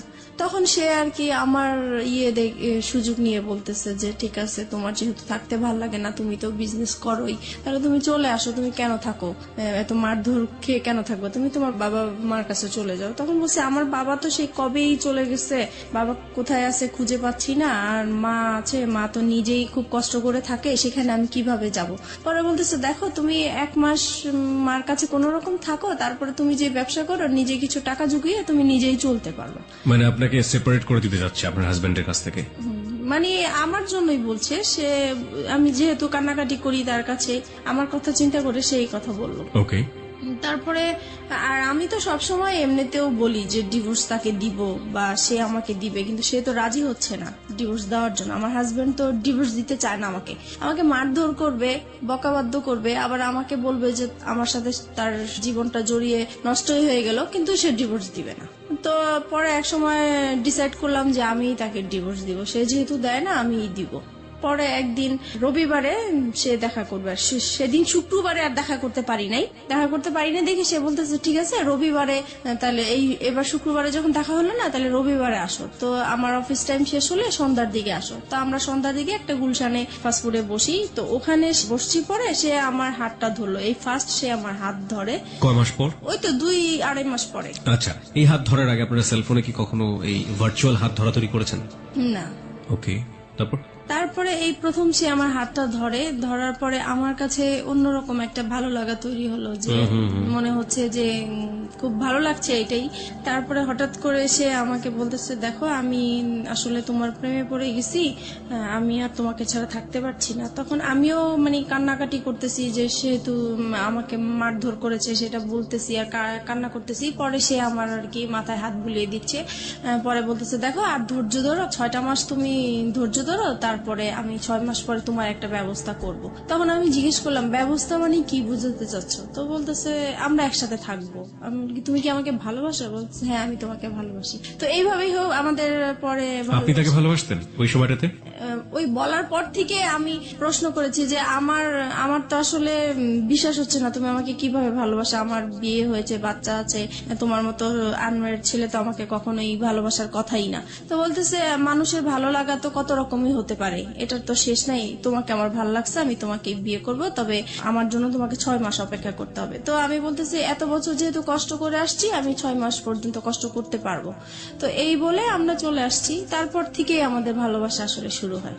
তারপরে ফোনে একের পর এক কথা বলা হয়, খুব ভালো লাগে। তখন আপনার হাজবেন্ডের সাথে আপনি? জি, হাজবেন্ডের সাথে। তারপরে থেকে মানে সে কথা না বললে আমার খুব কষ্ট হয়, যেদিন ফোন করতে না পারি সেদিন খুব কষ্ট হয়, দেখা করতে না পারলে কষ্ট হয়। তারপর থেকে আমরা কি করি, প্রত্যেক দিন দেখা করি। এতদিন তো শুক্রবার ছিল, এখন প্রত্যেক দিন তার অফিস টাইমে যাওয়ার পথে আমার বাসা পড়ে, তো আমি বাসার সামনে দাঁড়িয়ে থাকি, সে চলে যায়, ওইটুকুই দেখা, মানে ওইটা দেখা করলেই মনে হয় যে অনেকটা শান্তি লাগে। ওইটুকু না দেখতে পারলেও খুব খারাপ লাগে, রাতে ঘুম হয় না। তো এভাবেই চলতে থাকে। You fall in love like this? এইভাবে আপনি এরকম ভাবে আপনার হাজবেন্ড থাকা অবস্থায়, আপনার বাচ্চা থাকা অবস্থায় আপনি? জি। This kind of love, like 16 years love. কিশোরী মেয়েরা যেভাবে প্রেমে পড়ে, একটা ছেলে সামনে দিয়ে না গেলে ঘুম হচ্ছে না রাতের বেলা। জি জি, আমার ওই প্রথম যখন আমার হাজবেন্ডের সাথে যে রকম ফিলিংস কাজ করছিল, ওর বেলাও আমার সেম হচ্ছিল। তখন কি আপনার মনে হয়নি যে জীবনে একটা ভুল করেছে আর একটা ভুল করতে যাচ্ছি? তখন আমি বলতাম যে দেখো ও তো আমাকে সবকিছু জেনে শুনেও বিয়ে করেছিল, তারপরেও কিন্তু ও আমাকে টর্চার করতেছে এখনো। তো ও আমাকে বলতো দেখো ও তো অশিক্ষিত, ওর ফ্যামিলি অশিক্ষিত, সেই জন্য ও এরকম করে, আমি করব না, তুমি আমার উপর বিশ্বাস আনতে পারো, সবাই তো একরকম না। তারপর যাই হোক, ওর কিছু কথা ছিল যেগুলো শুনলে আমি খুব ভরসা পেতাম, আমি বিশ্বাস করতে চাইতাম।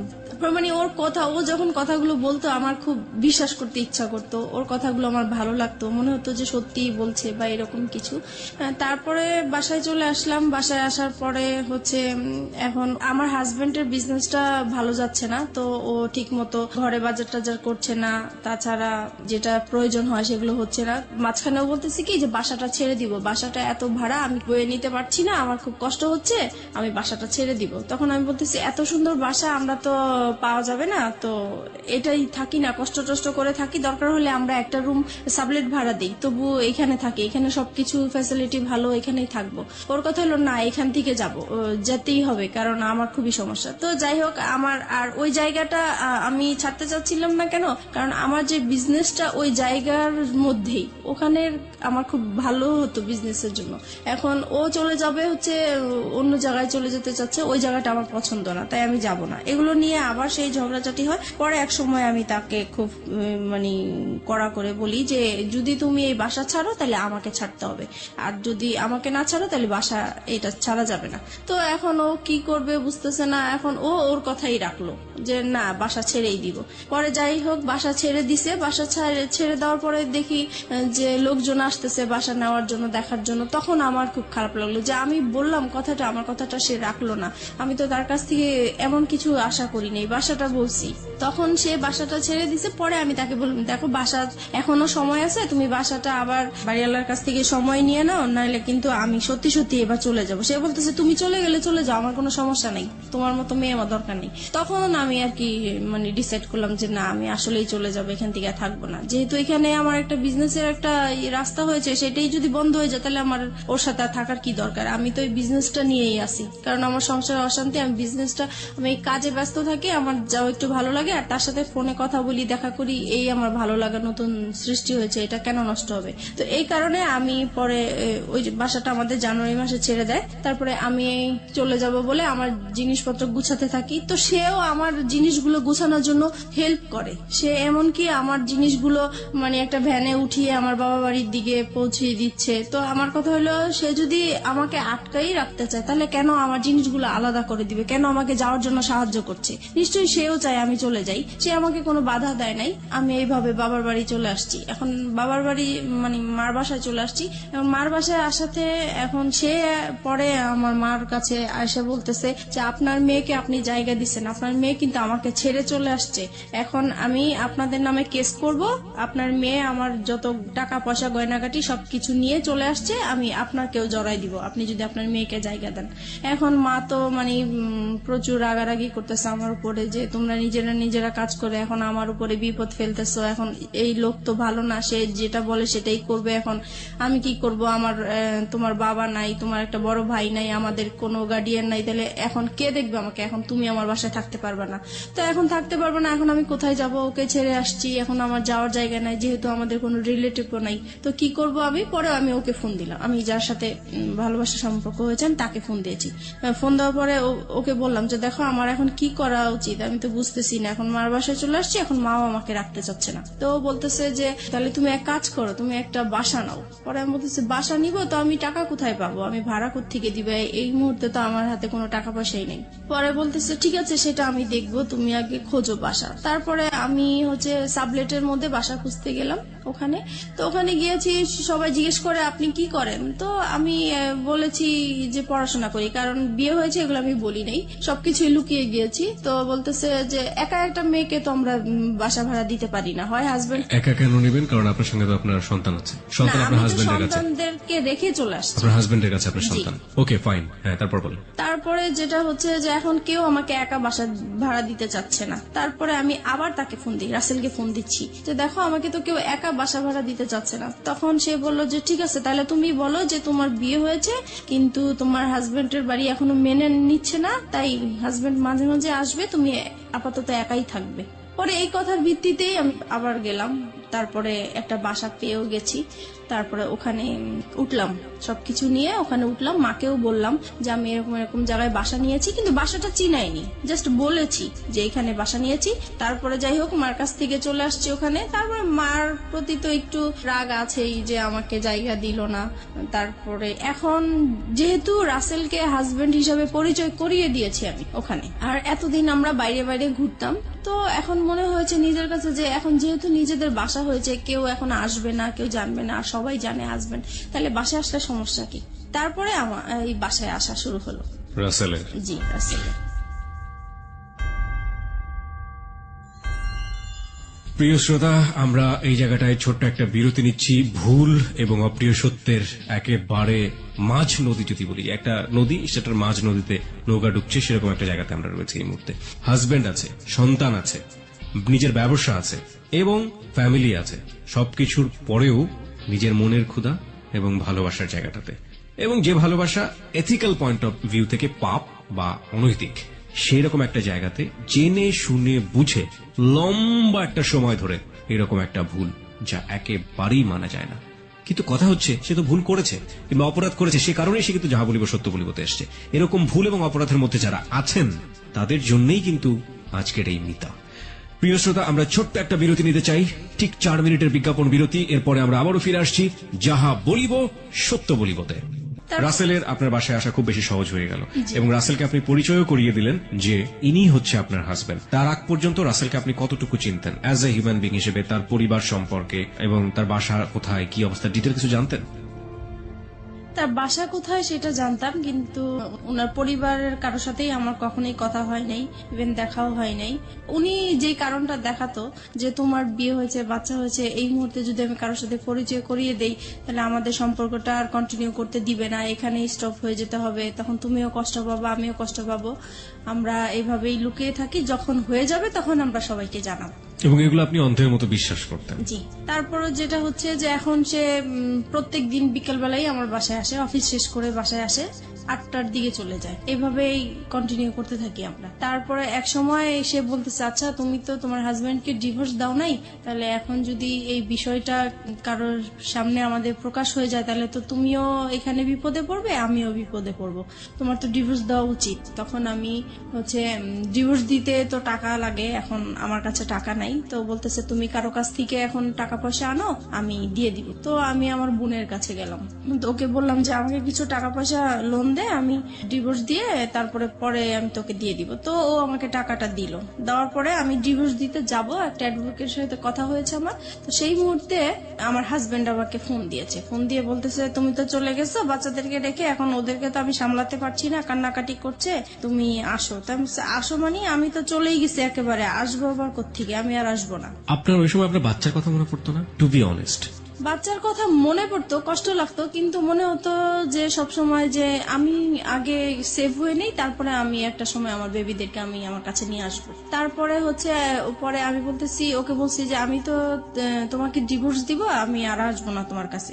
তখন সে আমাকে বলতেছে, দেখো তুমি এতদিন যেহেতু কষ্ট করেছো, আর কটা দিন কষ্ট করো, আমার মেয়েটার তো ফাইনাল এক্সাম, এই এক্সামটা শেষ হোক, তারপরে তুমি আমাকে ডিভোর্স দাও। তো আমি রাজি হয়ে গেছি। রাসেল তারপরে এটা এগ্রি করে নিচ্ছে তার জায়গা থেকে।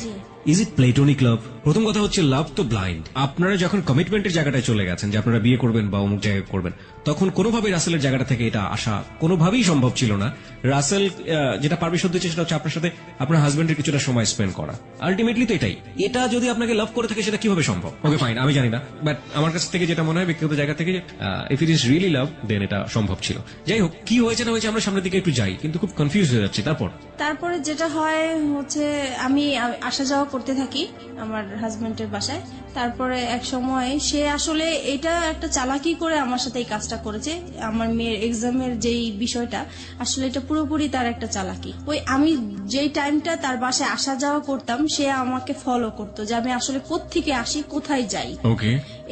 এইটা ধরার জন্যই সে এই ইয়েটা করেছে। তো যাই হোক, এক সময় আমি যখন ওই বাসা থেকে চলে যেতাম, তখন সে পিছে পিছে আমার যে এইভাবে সে আসলে জানতে পারে যে শেষ পর্যন্ত আমি কোথায় আছি। তারপরে আরেকদিন ফোন দেয় যে বলতেছে, ওরা তো অনেকদিন ধরে না খেয়ে আছে, আমি তো রান্না বান্না করতে পারছি না, তুমি আজকে এসে একটু রান্না করো, আমাকে এই বলে নিয়ে আসলো। যাই হোক, আমি বাসায় আসলাম, রান্না বান্না করলাম। এখন বলতেছে, আমি তো খুব অসুস্থ, তুমি এক কাজ করো, ওদের এখানে থাকো, আমি ডাক্তার দেখিয়ে তারপরে তুমি আজকে থেকে যাও, কালকে যেও। পরে আমি তো থাকবো না, কোনো মতেই থাকবো না।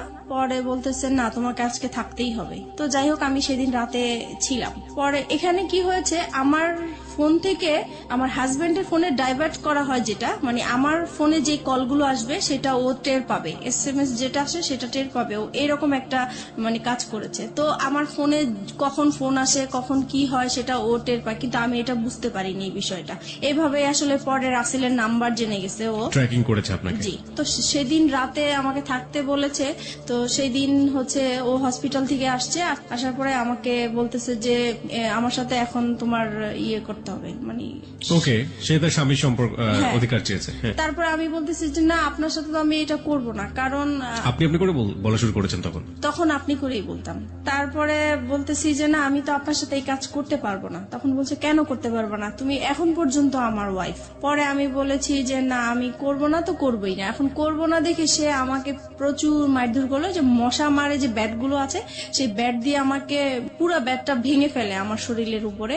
পরে আমার নখ উল্টে যায়, আমার শরীর থেকে রক্ত পড়তে থাকে টপ টপ করে, অনেক মারলো। তারপরে আমাকে বলতেছে যে তুই কোথায় কি করিস, কোথায় থাকিস, সবকিছুই আমি জানি। নাও কাম টু দ্য পয়েন্ট। এতদিন তুই আমাকে এই আমার সাথে কোনো শারীরিক সম্পর্ক করিসনি, সেটার কারণটা আমি এখন খুঁজে পাইছি। তোর বাইরেই চাহিদা মিটে আসিস, এখন আমি বুঝতে পারছি। আজকের পর থেকে তুই এই ঘর থেকে কোথাও বের হতে পারবি না, তুই এখানেই থাকবি। আমি তো প্রচুর কান্নাকাটি করতেছি। আমার কান্নাকাটি দেখে আমার বাচ্চারা ভয় পেয়ে গেছে, ওরাও কান্নাকাটি করতেছে। তারপর আমি বলতেছি যে এখন আমাকে যেতে দেন, নাহলে যে কোনো বিপদ হবে। পরে বলতেছে যে না, তোকে আমি যাইতে দিব না, তোকে আমি আটকায় রাখবো।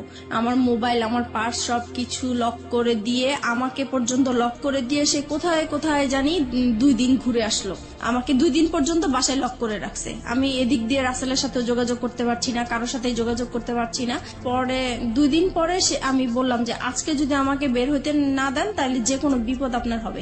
আর আমার মেয়েটা বলতেছে বাবা বাবা মাকে যেতে দাও, আর মাকে মেরো না, মাকে যেতে দাও, মা যেখানে ভালো লাগে মা সেখানেই চলে যাক, তুমি মাকে আর মেরো না। তো আমার মেয়ের কথা শুনে সে আমাকে ছেড়ে দিল। তারপরে আমার মোবাইল, আমার পার্স দিল, আমি চলে আসলাম। চলে আসছি, এই ফাঁকে সে কি করেছে, এই যে 2টা দিন সে যে বাইরে ছিল, সেই 2টা দিন হচ্ছে যে আমি যেই বাসায় ছিলাম সেই বাসায় এসে সে সবকিছু দেখিয়েছে। আমার বাচ্চা আছে, আমার বিয়ে হয়েছে, তার সাথে সবকিছু তাদেরকে দেখিয়ে বলছে যে সে এখন পরকীয়া করে এই লোকটার সাথে এখন থাকতেছে, আপনারা যদি আমাকে হেল্প করেন তাহলে আমি তাদেরকে একসাথে ধরতে চাই। তো আমার যে বাসায় আমি ভাড়া নিয়েছি সেই বাড়িওয়ালার ওই এলাকার কিছু বকাটে ছেলেদেরকে হাতে করেছে। তারপরে হচ্ছে আমি বলতেছে যে ও যখনই আপনার বাসায় আসবে সাথে সাথে আমাকে ফোন দিবেন, আমি চলে আসব। পরে আমি তো বাসায় যাওয়ার পরে সাথে সাথে রাসেলকে ফোন দিলাম যে তাহলে তুমি আসো বিকালে, এসে আমাকে ডিভোর্সের টাকাটা দাও, আমি ওকে ডিভোর্স দিব। তো ও পরে বিকালবেলা আসছে। এই সময় আমার বাড়িওয়ালা কি করছে, আমার হাজবেন্ডকে ফোন দিয়ে দিছে। পরে আমার হাজবেন্ড তো 2 বাচ্চাকে নিয়ে ক্যামেরা নিয়ে চলে আসছে, আমাদের ছবি তুলবে, পেপারে দিবে, এই সেই। তারপরে এই লোকজন আসলো, হুড় করে আমার বাসায় আসলো। আমি তো পুরা ভয় পেয়ে গেছি। আমি তো তাকে দেখে অবাক যে সে কিভাবে আমার বাসা চিনলো, কিভাবে আসলো। পরে আমাদের 2 জনের মোবাইল ছিল, মোবাইলটা সে হাতে করে নিয়ে গেল, মোবাইল দিল না। তারপরে রাসেলকে সে মারধর করলো। তারপরে বাড়িওয়ালা ছিল, বাড়িওয়ালারা মারধর করলো রাসেলকে, দেন আমাকেও মারধর করলো। পরে আমার মেয়েটা কান্নাকাটি শুরু করলো যে না, আমার মাকে মেরো না, আমার মাকে মেরো না। পরে আমাকে মারা বন্ধ করছে। রাসেল কি বলছিল এই মুহূর্তে? পরে রাসেলকে জিজ্ঞেস করতেছে তুমি কি একে ভালোবাসো? পরে রাসেল সেই মুহূর্তে বলতেছে হ্যাঁ, আমি ওকে ভালোবাসি। তো বলতেছে যে তুমি জানো না যে ওর হাজবেন্ড আছে, বাচ্চা আছে? পরে রাসেল বললো যে না, আমি তো জানি না তার হাজবেন্ড আছে, বাচ্চা আছে, আমি জানি না। এটা কেমন করে হয়? তুমি তার সাথে হাজবেন্ডের মতো ছিলা, তুমি তার দেখেও তো মানুষ বুঝতে পারে যে তার বিয়ে হয়েছে কিনা, বাচ্চা হয়েছে কিনা। পরে বললো যে হ্যাঁ আমি দেখেছি। তখন বলে এই তো তুমি 2 রকম কথা বলতেছো। পরে বলছে যে যাই হোক হয়েছে, আমি এখন ভালোবাসছি, এখন তুমি কি করতে চাও? পরে বলতেছে যে আমি কিছুই করতে চাই না। এখন ওই আমাদের বাড়িওয়ালার লোকেরা বলতেছে তাইলে তোমার সাথে ওর কি বিয়ে হয়েছে? এখন আমি বলতেছি হ্যাঁ আমাদের বিয়ে হয়েছে। কাদের বিয়ে হয়েছে? আপনার এবং রাসেলের? কারণ আমি এখান থেকে বাঁচার জন্য বলতে চাইছি। আপনি বললেন যে রাসেলের সাথে আপনার বিয়ে হয়ে গেছে, মানে আপনার এক একজন এক এক রকমের কথা বলতেছেন, দিক বিদিক হারা যাকে বলে। তারপর মানে ওই মুহূর্তে কি বলবো, কি বললে বাঁচতে পারবো এটা আসলে বুঝতে পারছি এবং না। সবকিছু হচ্ছে আপনার ছেলে মেয়েদের সামনে। জি। আপনার মেয়ের বয়স কত তখন? তখন আমার মেয়ের বয়স 9 বছর। কোন ক্লাসে পড়ে? তখন সে কেজি 1-এ পড়ে। ও তো মোটামুটি বোঝে তাহলে কি হচ্ছে। এবং আপনার ছেলে? আমার ছেলে তখন 2.5 বছরের। তারপরে হচ্ছে রাসেলকে জিজ্ঞেস করতেছে তোমরা কি বিয়ে করেছো? পরে আমি বলছি যে হ্যাঁ আমরা বিয়ে করেছি। তো বলছে বিয়ে করেছো তো কাগজপত্র দেখাও। তো বলছে কাগজপত্র তার সাথে নিয়ে ঘুরি না, কাগজপত্র অন্য জায়গায় আছে, আমরা পরে দেখাতে পারবো। পরে বলতেছে না এখনই দেখাইতে হবে। তো বলছে এখন তো দেখানো সম্ভব না। পরে বললো যে তুমি তোমার হাজবেন্ডকে ডিভোর্স দিছো? আমি বলছি না ডিভোর্স দেই নাই। পরে তাহলে এটা কেমন বিয়ে? ডিভোর্স দাও নাই, বিয়ে এটা তো বিয়ে হয় নাই আসলে।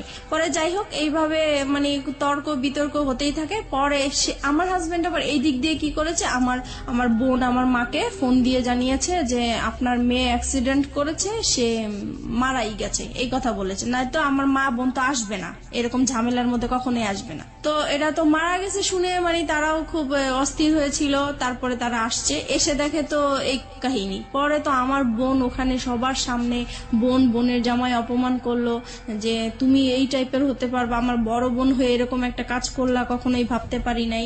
তারপরে আমার বোনের জামাই যেটা মানে বুদ্ধি করলো যে এখন এখান থেকে বাঁচাতে হবে, এখন কিভাবে বাঁচানো যায়। তো বলছে যে এখন আমরা বিচার করব, হয় দুইজনকে পুলিশে দিব আর নয়তো বিয়ে দিয়ে দিব। এখন রাসেল বলতেছে না আমি ওকে বিয়ে করব না। পরে বলতেছে কেন বিয়ে করবেন না, আপনার ভালোবাসছেন এতদিন ছিলেন, কেন বিয়ে করবেন না? পরে আমি ওকে বললাম যে কি ব্যাপার তুমি এইগুলো বলছো কেন? পরে ও আমাকে একপাশে আড়ালে ডেকে বলতেছে দেখো আমার এখান থেকে বাঁচতে হবে, এখান থেকে আমি যদি বাঁচতে পারি তুমিও বাঁচবা, এখানে আমাকে তুমি হেল্প করো, আমাকে যাওয়ার জন্য তুমি হেল্প করো। তারপরে আমি ওর কথা আবারও বিশ্বাস করলাম। তারপরে আমি পরে বলতেছি না আমরা বিয়ে করব না।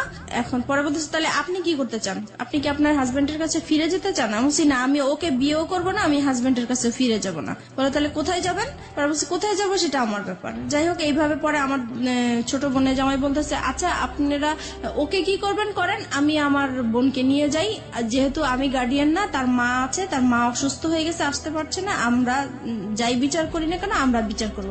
এইভাবে পরে রাসেলকে নাকি ওরা আড়াল করে, রাসেলকে আবার একটা রুমে ওরা লক করে রাখছে। তারপর কিছুক্ষণ পরে রাসেলকে বলতেছে তোমার অ্যাড্রেস লিখো, তোমার ফোন নাম্বার লিখো, তোমার মা বাবাকে ডাক দাও, তারা আসুক, তারপরে তারা ছুটাই নিয়ে যাক। এখন রাসেলকে অ্যাড্রেস লিখতে বলছে, রাসেল অ্যাড্রেস লিখছে। তো এখন ওরা আবার চালাকি করে বলতেছে কি যে অ্যাড্রেস একবার লিখছে ওকে আরেকবার লিখতে দেন, মানে পরের বারও কি ঠিক লিখে কিনা বা ভুল লিখে কিনা এটার জন্য পরের বারও দেখে যে একই রকম অ্যাড্রেস লিখছে। যাই হোক তারপরে রাসেলকে একটা রুমে লক করে রাখছে। ওই আমাদের বাড়িওয়ালাটা কি করছে, ওই রুমটাতে যে রাসেলের সাথে কি যেন ফিস করে কথা বলার পরে রাসেলকে ছেড়ে দিল। পরে মানে বাড়িওয়ালাটা এসে বলতেছে যে না আসলে ছেলের কোনো দোষ নাই, ছেলে খুব ভালোই ছিল, ছেলেকে ছেড়ে দেন। পরে রাসেলকে ছেড়ে দিল। ছেড়ে দেওয়ার পরে আস্তে আস্তে পরে বাড়িওয়ালা আমার মাথায় আবার হাত টাত বুলিয়ে বলতেছে যাও মা তুমি চলে যাও, এইভাবে তুমি বাচ্চাদেরকে ছেড়ে আসছো, তোমার লাইফ তো চলেই গেছে, এখন বাচ্চাদের জীবন, বাচ্চাদের দিকে তাকিয়ে হলেও তুমি এরকম স্বামীর সংসার করতেই হবে তোমার। পরে যাই হোক আমার বোনের জামাই আমাকে নিয়ে আসলো, বাচ্চা দুইটা ওর বাবার সাথে চলে গেল আর রাসেল তো আগেই বের হয়ে গেল। তারপরে আমি আমার মার বাসায় চলে আসলাম। এখন মার বাসায় আসার পরে আমি রাসেলকে ফোন দিলাম, পরপরই আমি রাসেলকে ফোন দিলাম যে দেখো তুমি এরকম কেন করলা, ওখানে তুমি আমাকে চিনোই না, এই না সেই না। তখন সে মানে খুব রাগী হয়ে আমাকে বলতেছে যে দেখো আমি তোমার সাথে এতদিন সম্পর্ক করছি, আমি তোমাকে সত্যিই ভালোবাসছিলাম, কিন্তু তোমার জন্য আমি এত বড় অপমান হবো আমি কখনোই কল্পনা করতে পারি নাই। আজ পর্যন্ত আমার মা আমাকে তুই করেও বলে নাই, মারবে তো দূরের কথা, আর সেইখানে আমি তোমার জন্য রাস্তার মানুষের কাছে মার খেয়েছি, বকা খেয়েছি। আমি আর তোমার সাথে কোনো রকমই সম্পর্ক করব না, তুমি তোমার মতো চলো, আমি আমার মতো চলি। তো আমি বলছি দেখো এখন তোমার জন্য আমি রাস্তায় বের হয়েছি, আজকে আমার ঘর ছাড়লাম, সন্তান ছাড়লাম, তাহলে এখন আমি কোথায় যাব? বলতেছে তুমি কোথায় যাবা, কি করবে, একান্তই তোমার ব্যাপার, আমি আর তোমার সাথে নাই। আপনি এগেইন এই সেন্টেন্সটা রিপিট করেন, আপনি কি বললেন? তোমার জন্য? বলতেছে তোমার জন্য আমি ঘর ছাড়লাম, সংসার ছাড়লাম, সন্তানদেরকে ছেড়ে তোমার আশায় আমি রাস্তায় বের হলাম, এখন তুমি বলতেছো যে তুমি আমাকে চিনো না, আমার দায়িত্ব নিবা না, তাহলে আমি এখন কোথায় যাব? আমরা এই সেন্টেন্সটা এখানে দুইবার বলেছি প্রিয় শ্রোতা। This is a very important sentence of this কি বলা যেতে পারে, রিভিল অফ ট্রুথ। আমরা ফিরে যেতে চাই আপনার কাছে আবারও, বলুন। হ্যাঁ তারপরে সে বলতেছে না আমার পক্ষে আর তোমাকে নিয়ে এগিয়ে যাওয়াটা সম্ভব না। তো বলছি যে দেখো যাই কিছু হয়েছে না কেন এটা সব মানুষ করেছে, আমার কাছ থেকে তো তুমি কোনো খারাপ আচরণ পাওনি এই পর্যন্ত। বলছেন না পাইনি। আমি তাহলে তুমি কেন এরকম করতেছো আমাকে? বলে আমি এত কিছু জানি না, আমি এই কথাটাই শুধু বলবো তোমাকে যে তোমার সাথে আমার আজীবন একটা সম্পর্ক থাকবে, আজীবন কথা হবে, কিন্তু কোনোদিন দেখা হবে না। তোমার কোনো যদি বিপদ হয়, তোমার টাকা পয়সা লাগে, আমি তোমাকে সেই দিকে হেল্প করব, কিন্তু তোমার সাথে আর এখন পর্যন্ত আমি আর কোনো সম্পর্ক রাখতে চাই না, ভালোবাসার কোনো সম্পর্ক রাখতে চাই না, একটা ফ্রেন্ডশিপ হিসাবে যতটুকু করার আমি করব। তারপরে যাই হোক, সেই ফোনটা রেখে দিল, আমি আর তাকে ফোন টোন দেই নাই। আমার মন খুব খারাপ। এইদিকে মা আমাকে প্রচুর গালাগালি করতেছে, আমার ছোট বোন আমাকে গালাগালি করতেছে, আমার খুবই খারাপ লাগতেছে। শুধু মনে হচ্ছে যে আমার এখন মরে যাওয়াই উচিত, এছাড়া আর কিছু করা উচিত না।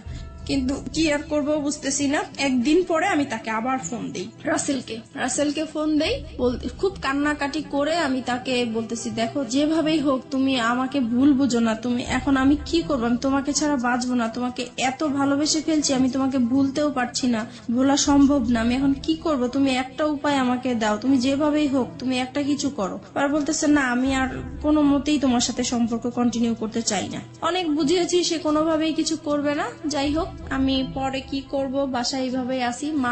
মা আমাকে বলতেছে যে তুমি এখন আমার ঘর থেকে বের হয়ে যাও, তোমার মতো মেয়ে আমার দরকার নাই। যেখানে আমাদের এই এলাকার মধ্যে কোনোদিন কেউ একটা খারাপ কথা বলতে পারে নাই, আজকে তোমার জন্য এলাকা তোমার হাজবেন্ড যখন আইসা বলছে যে তুমি মারা গেছো, আমি রাস্তায় ছিলাম, সেই রাস্তার মধ্যে আমি অজ্ঞান হয়ে পড়ে গেছি, সেখানে মানুষজন জিজ্ঞেস করছে কেন এরকম হয়েছে, সবাই জেনে গেছে, এখন আমি এই মুখ আমি কিভাবে দেখাবো, তোমার জন্য আজকে আমি এত অপমান হলাম, আমি তোমার মতো মেয়ে আমার দরকার নাই, এরকম বললো। পরে এখন আমি ভাবছি কি মার রাগ উঠেছে, হয়তো বা রাগ কমে গেলে পরে ঠিক হয়ে যাবে, কিন্তু না, একদিন দুদিন হয়ে গেল, সে আমার সাথে কোনো কথাও বলে না, আমি খেয়েছি কিনা সেটাও জিজ্ঞেস করে না। পরে আমার কাছে খুবই খারাপ লাগলো। পরের দিন সকালবেলা সে কি করলো, আমার যত জিনিসপত্র আছে সবই সে ঘর থেকে বের করে দিল। এখন আমাকেও বলতেছে যে এখন বের হয়ে যাওয়ার জন্য। পরে শেষ মুহূর্তে আমি আবার রাসেলকে ফোন দিলাম যে দেখো, আমি তো মার বাসায় আশ্রয় নিলাম, এখন মাও আমাকে বের করে দিচ্ছে, এখন আমি কি করব? বলে তুমি কি করবে এটা তোমার ব্যাপার, তুমি আজকের পর থেকে আমাকে আর ফোন দিবা না। তারপরে এইভাবে এখন আমি কি করব, পরে শেষ পর্যন্ত আমি আমার হাজবেন্ডকে ফোন দিলাম। এখন চিন্তা করলাম যে আমার তো আর কোথাও যাওয়ার জায়গা নাই, এখন আমার সেইখানে ছাড়া আর কোথাও যাওয়ার জায়গা নাই, কি করব এখন? পরে ওকে ফোন দিলাম, ও বলতেছে যে তুমি এখন কি করতে চাও? এখন বলছি যে আমি আপনার সংসারে ফিরে যেতে চাই। বলছে যে ঠিক আছে তাহলে আসো, তোমার জন্য তো আমার রাস্তা সবসময় খোলা। তখন আমি বলছি যে একটা শর্ত আছে। বলতেছি কি শর্ত? আমি বলছি কি আপনার সাথে আমি মানে যাব, আবার নতুন করে সংসার করব, ঠিক আছে, কিন্তু আমি আপনার সাথে কোনো স্বামী স্ত্রী সম্পর্ক রাখতে পারবো না। পরে বলছি এটা কেমন কথা, মানে হাজবেন্ড ওয়াইফ থাকবো, সবাই জানবে, অথচ তোমার আর আমার মাঝে স্বামী স্ত্রী কোনো সম্পর্কই থাকবে না, এটা তো হবে না। পরে আমি বলছি না, এটা যদি মেনে নেন তাহলে আমি আপনার সংসারে ফিরে যাবো, নাহলে যাবো না। পরে সে বললো যে ঠিক আছে আমি রাজি। এখন সে হুট করে রাজি হয়ে গেল। যাই হোক, আমি যে উকিলের কাছে গিয়েছিলাম ডিভোর্সের জন্য, সেখানে যে আবার ক্যান্সেল করলাম, দুইজনে গেলাম, পরামর্শ নিলাম। উকিল বলল যে তোমরা ভালো হয়ে চলো, যে কোনো বিপদ হলে আমাকে আবার ফোন দিও। এত কিছুর পরও আপনার হাজবেন্ড আপনাকে মানলো, মেনে নিল। এবং এই মেনে নেওয়াটাকে আপনি ওই মুহূর্তে কি হিসেবে দেখেছেন? ওই মুহূর্তে দেখেছি যে না, আসলে সেই ভালো, আমি যত অন্যায় করেছি কিন্তু সে তো আমাকে মেনে এবং নিয়েছে। আপনি এমন একটা কন্ডিশন তাকে দিলেন যেটা কোনো হাজবেন্ডই কখনোই মানবে না। আপনি সেই কন্ডিশনও সে মেনে নিল এত কিছুর পরে। জি। তারপরে গেলাম। তারপরে যাওয়ার পর থেকে এখন যেটা হয়েছে যে আগে আমি যত তার কাছ থেকে অবহেলা, অত্যাচার, টর্চারিং যা পেয়েছি, এখন দ্বিগুণ সে বেড়ে গেল। এখন সে কথায় কথায় আমাকে বলে এতদিন তো তুই বেটা নিয়েছিলি, এখন কেন এই সেই, মানে বিভিন্ন টাইপের খারাপ ভাষায় গালাগালি করে। তারপরে খুব মারধর, আবারও সেই রকম মারধর। আমার মেয়েটা তখন তো বড় হয়ে গেছে, আমি আমার বাচ্চাদেরকে নিয়ে আলাদা ঘুমাই, সে আলাদা রুমে ঘুমায়।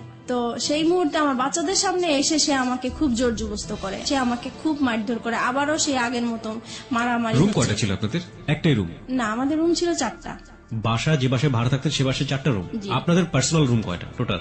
আমাদের পার্সোনাল রুম তো একটাই, মানে ওই রুমের মধ্যেই বাচ্চা কাচ্চা এবং আপনারা থাকতেন? না, আমি আমার বাচ্চাদেরকে নিয়ে থাকতাম আর ও আলাদা রুমে থাকতো। তার মানে 2টা রুম ছিল আপনাদের? জি। তাহলে এই যে এই কাজগুলো যখন হয় বা এরকম যখন, তখন বাচ্চা কাচ্চাদের সামনে মারধর কেন করবে, বা বাচ্চা কাচ্চাদের সামনেই কেন এই ডিমান্ড গুলো আসবে? সে মানে আমাকে বলতো তার রুমে যাওয়ার জন্য, আমি যেতাম না, তাই তখন আপনার রুমে চলে আসতো? আমার রুমে চলে আসতো। তারপরে যেটা হয়েছে, মানে এরকম জোর করতো। একটা সময় আমার বাচ্চারা জাগনা থাকতো, তারপরেও সে জোর জবরদস্ত করতো। আমি তাকে এত বলতাম যে দেখেন আমার বাচ্চাগুলো আছে, ওরা তো বুঝতেছে, কেন আপনি ওদের সামনে এরকম করতেছেন? বলতেছে তুই তো খারাপ হয়ে গেছিস, তুই যে খারাপ এটা ওরা জানার দরকার আছে, ওদের বোঝার দরকার আছে, সেই জন্য এরকম করি।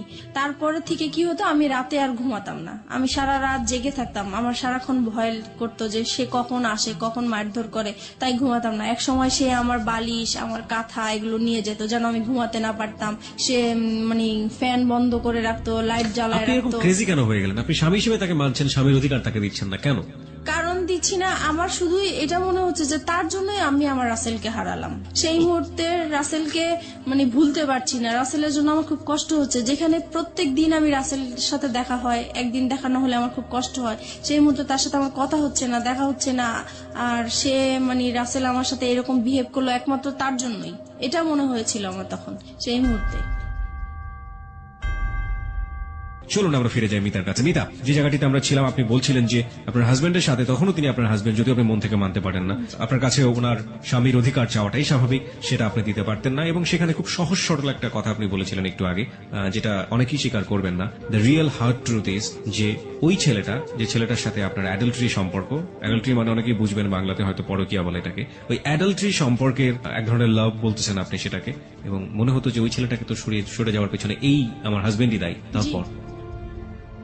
তারপর হচ্ছে এরকম জোরাজোরি করতে থাকে। একদিন আমি বলেছিলাম যে আসলে আমার মনটা তো খুব খারাপ, আমার শারীরিক অবস্থা খারাপ, মানসিক অবস্থা খারাপ, এর জন্য হচ্ছে না, আমি একটু সুস্থ হয়ে নেই। তো বলতেছে তো কি করা উচিত? তো আমি বলতেছি তাহলে আমার একটু ডাক্তারের কাছে যাওয়া উচিত, মানসিক ডাক্তারের কাছে যাওয়া উচিত। তো সে বললো ঠিক আছে তাহলে যাও তুমি। পরে আমি পিজি হসপিটালে যাই, ওখানে দেখাই একজন বিশেষজ্ঞকে। তারপরে সব কথাই উনাকে বললাম, উনি আমাকে প্রেসক্রিপশন করে দিল, আমাকে নিতে বললো। আমি ওই হসপিটালে গিয়েছিলাম, তো ওখানে জ্যামের জন্য আমি কিছু সময় আর কি ব্যয় হয়েছে আমার, তো আসতে দেরি হচ্ছিল। আমাকে ফোনের উপরে ফোন করে যাচ্ছে, ফোনের উপর ফোন করে যাচ্ছে। তো আমি বলতেছি আমি তো জ্যামে পড়ে আছি, এজন্য আসতে দেরি হয়েছে। পরে যাই হোক বাসায় আসলাম, আসার পরে সে কি করলো, আমাকে টেনে নিয়ে অন্য একটা তার রুমে নিয়ে গেল, নিয়ে যে আমার মানে যে কাপড় চোপড় যা আছে সব খুলে আমাকে চেক করতে লাগলো। তো আমি বললাম কি ব্যাপার, আপনি এরকম করছেন কেন? বলতেছে তুই এত দেরি করলি কেন, নিশ্চয়ই তুই কারোর সাথে কিছু করে আসছিস, সেটাই আমি চেক করছি। তখন এইভাবে আর কি পরে আরো অশান্তি, সেই দিন আমাকে খুব মারধর করলো। পরে আমি চিন্তা করলাম যে না আমি আর থাকবো না, কিন্তু থাকবো না তো কোথায় যাব বুঝতেছি না। পরে সেদিন রাতে আবার সে কোথায় জানি ছিল, বাসায় আসা নেই। পরে সেদিন রাতে আমি আবার মনে হলো যে আমি একটু রাসেলকে ফোন দিই, একটু ট্রাই করে দেখি আমার। পরে আমার কাছে একটা ফোন ছিল, আমি লুকিয়ে রাখছিলাম ওইটা। আমার তো এমনিতে ফোন টোন সব নিয়ে গেছে, তারপরে যেটা ছিল সেটা আমি লুকিয়ে রাখছি, ওইটা বের করে আমার আলাদা একটা সিম ছিল, ওইটা দিয়ে আমি রাসেলকে ফোন দিয়েছি। পরে ফোন দেওয়ার পরে রাসেল কি করলো, মানে খুব কান্নাকাটি, মানে কান্না কান্না কণ্ঠে সে আমার সাথে কথা বললো, আর আমি তো কান্না করতেছি। পরে আমি বলতেছি যে কি ব্যাপার, কেমন আছো? তো সে বলতেছে যে আমি তো ভালো নাই, তোমাকে ছাড়া আমি কিভাবে ভালো থাকবো? তো এটা শুনে আমার আরো বেশি কান্না বলে, কারণ তার প্রতি এখনো আমার ভালোবাসা আছে। তা আমি বলছি কি ব্যাপার, তুমি এরকম কথা বলছো কেন? তোমার জন্যই তো আজকে আমি এখানে চলে আসছি, তুমি কেন এই ধরনের কথা বলতেছো? বলে যে আমি তো তখন বুঝতে পারি নাই তুমি চলে গেলে আমার এতটা কষ্ট হবে, আমি আসলেই খুব কষ্টে আছি। তো বলছি দেখো আমিও তো কষ্টে আছি, আগে যেরকম যন্ত্রণা করতো তার চাইতে এখন আরো বেশি বেড়ে গেছে, তাই আমি থাকতে পারছি না। পরে বলতেছে তাহলে তুমি এক কাজ করো, তুমি আর একটা মাস থাকো, একটা মাস পরে আমি তোমাকে যে কোনো একটা কিছু করব। তো আমি বলছি দেখো আমার কাছে আমি যদি একটা মাস থাকি তাহলে আমার এখানে লাশ বের হবে, আমি আর থাকবো না, ও যেভাবে আমাকে টর্চার করতেছে। পরে বলতেছে তাহলে তুমি কি করতে চাও? এখন আমি বলছি কি দেখো আমি ওকে আজকেই বের হয়ে যেতে চাই, বের হয়ে ওকে আমি একটা ডিভোর্স দিয়ে দিব সাথে সাথেই। তারপরে আমি কারো কাছে ধরো এক মাস, তুমি যেহেতু সময় নিতে চাচ্ছ, এক মাস আমি কোথাও আশ্রয় নিব, তারপরে তুমি যেটা করবে আমি সেটাই প্রস্তুত থাকবো। পরে বলতেছে যে ঠিক আছে তাহলে তুমি যেটাই করো ভেবে চিন্তে করো। পরে আমি কি করলাম, পরে আমি এখন বের হয়ে যাব। পরের দিন চিন্তা করছি, কাপড় চোপড় নিয়েছি, মানে পরেছি। এখন সে আমার পার্টস আর মোবাইল তো আটকে রাখছে, আমি তো নাম্বার কারোর সাথে যোগাযোগ করবো বা কিছু সেই রকম কোনো ব্যবস্থা নাই। পরে আমি বলতেছি আমার পার্টস দেন, আমি একটু বাইরে যাব। সে বলে বাইরে কোথায়? আমি বাইরে আমার একটু কাজ আছে, আমি যাব। সে আমাকে যেতেই দিবে না। পরে এটা নিয়ে অনেক মারধর হইলো। তারপরে বিকাল দিকে বলতেছে কি যে আচ্ছা ঠিক আছে আপনার পার্টস আপনার মোবাইল আমি সবই দিব, কিন্তু এখানে হচ্ছে আমার কথা শুনতে হবে। আমি কি কালকে আমরা আমার মেয়েটা যখন বাইরে যেতে চাচ্ছে তাহলে কালকে আমরা ঘুরতে যাই, তারপরে আপনি যা বলবেন তাই আমি শুনবো। তা বলছে ঠিক আছে তাহলে আমার মোবাইল আমার পার্টস আমার কাছে দিয়ে দিতে হবে। বলছে ঠিক আছে দিয়ে দিব। পরে আমি এই সেদিন শুক্রবার ছিল, স্কুল বন্ধ ছিল, তো সেই ফাঁকে আমরা ঘুরতে বের হয়েছি। আর আমার উদ্দেশ্য ছিল যে আমি কোন রকম ঘর থেকে বের হতে পারলেই হয়েছে, এই পরে আমি ওদের সাথে এর জন্য রাজি হয়েছি যাওয়ার জন্য। পরে আমি যখন বাইরে বের হলাম, বের হওয়ার পরে কিছু দূর আসার পরে আমি বলতেছি আপনারা আপনাদের মতো যান, আমি আমার মতো যাই। সে তো এই খেপে গেছে, কি ব্যাপার, মানে কি বলতে চাচ্ছ? আমি বলছি, আমি আর আপনাদের সাথে যাব না। কোথায় যাবো? আমি আমার মতো যাব। কোথায় যাব? আমি যেখানে যাই, আমি আপনার সাথে আর যাবো না, আপনার সাথে থাকবো না। এই বলার পরে সে রাস্তা, তো তখন জুমাবার ছিল, শুক্রবার, সবাই নামাজ পড়ে আসতেছে। এই সময় আমাকে রাস্তার মধ্যে অনেক মারধর করলো। আর রাস্তার মানুষ নামাজ পড়তেছে, পড়ে যাচ্ছে, সবাইকে আমি মানে এত কান্নাকাটি করে বললাম যে আমাকে একটু হেল্প করেন, কেউ আমার দিকে মানে সাহায্যের হাত বাড়িয়ে দিল না। সবাই শুধু বললো যে আপনারা স্বামী স্ত্রী ঝগড়া করছেন, বাসায় যে করেন, এটা বাহিরে নিয়ে আসেন না, মানুষ খারাপ বলছে। কিন্তু আমি যে বাসায় কতটা অত্যাচার হচ্ছি সেটা তো মানুষ বুঝতেছে না। আমি বলার চেষ্টা করতেছি, কেউ আমাকে মানে হেল্প করতে চাচ্ছে না। যাই হোক, তারপরে পরে আমি বললাম যে ঠিক আছে, আমি আসলে যাচ্ছি আমার অ্যাডভোকেটের কাছে, আমাকে যেতে দেন।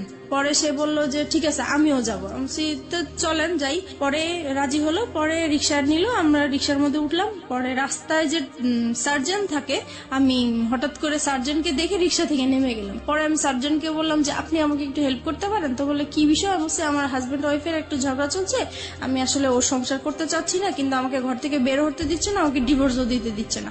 পরে বলছে যে এটা তো আসলে ফ্যামিলি সমস্যা, এটা তো আমরা কিছু করতে পারি না। আমি বলছি, না, আমি আসলে ওর সাথে কোনো মতেই যাব না, আপনি যে কোনো আমাকে একটা হেল্প করেন। পরে ওনারা সেটা হচ্ছে রামপুরা থানার এরিয়াতে, তখন সে থানায় ফোন দিয়েছে। পরে থানা থেকে গাড়ি আসছে, পরে আমাকে নিয়ে গেছে থানায়। পরে থানায় যাওয়ার পরে আমার বাচ্চারাও আমার সাথে ছিল।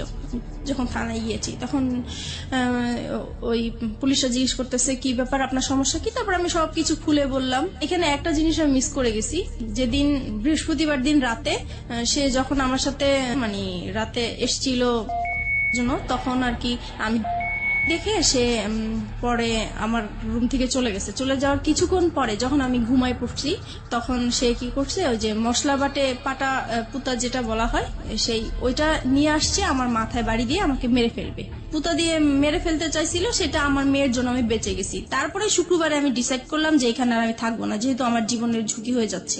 তারপর সেই ঘটনাগুলোই আমি থানাতে বললাম। তারপরে উনারা বলল যে আমরা শিওর আপনারা আর 1 মাস 2 মাস পরে আবার মিলে যাবেন। আমি এরকম কেস অনেক দেখেছি, কিন্তু আপনারা উনার নামে মামলা করা বা জিডি করা এটা ঠিক হবে না, আপনারা মিলে যান। ওনারা অনেক বোঝাচ্ছে আমাকে মিলে যাওয়ার জন্য, কিন্তু ওনাদের জায়গা থেকে এটা হ্যাঁ, পারফেক্ট। তারপরে উনারা জিডি লিখবেও না, বলতেছে না আমরা লিখবো না। পরে যাই হোক, অনেক কিছু বললাম আমি, তারপরে লিখলো, জিডিটা লিখলো। লেখার পরে পরে আমাকে বলতেছে যে আপনি এখন কোথায় যাবেন? আমি এখন আমার একটা দুঃসম্পর্কে বোন আছে, ওনার বাড়িতে যাব, ওখান থেকে যেয়ে আমি তাকে ডিভোর্স দিব।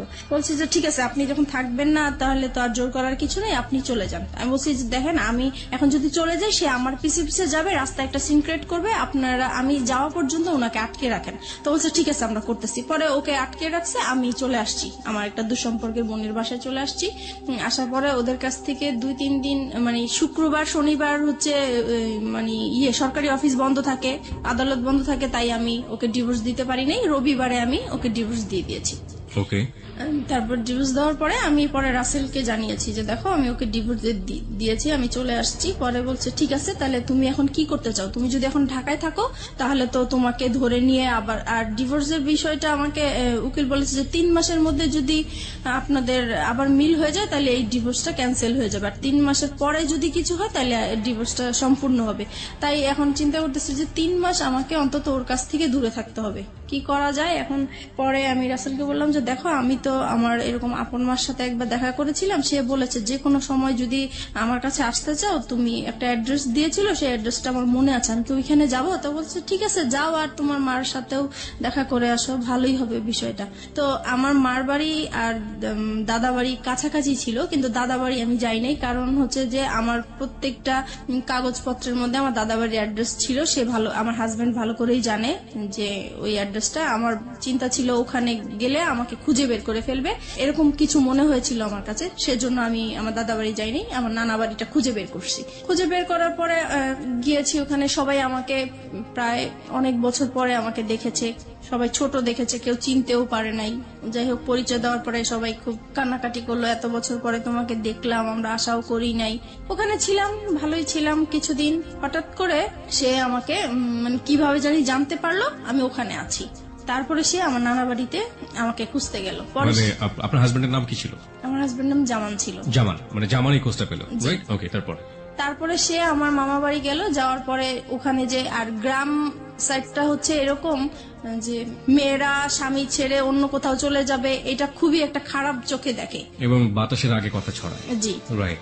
So we know the situation, ultimately কি হলো? আলটিমেটলি সে ওখানে যে আমার মামাকে বললো যে আমি অন্য একটা ছেলে হাত ধরে চলে আসছি, এই সেই পুরো ডিটেল কাহিনী যেটা বললো, দ্য রিয়েল স্টোরিটাই বলেছে সে হ্যাঁ, ওখানে। হ্যাঁ। তার তার তার ফরে গিয়েছে ব্যাপারটা, কারণ পৃথিবীর কেউ এটা বিলিভ করবে না, এবং মেয়েটার যে আসলে কোনো কারণ থাকতে পারে ওখানে যাওয়ার, সেটাও সে কেউ মানতে চাইবে না, যেমন ভাবে মানতে চাচ্ছে না ফেসবুকের অসংখ্য শ্রোতা। ওই তো হ্যাঁ। গ্রামের সবাই আর কি আমাকে খারাপই বলছে।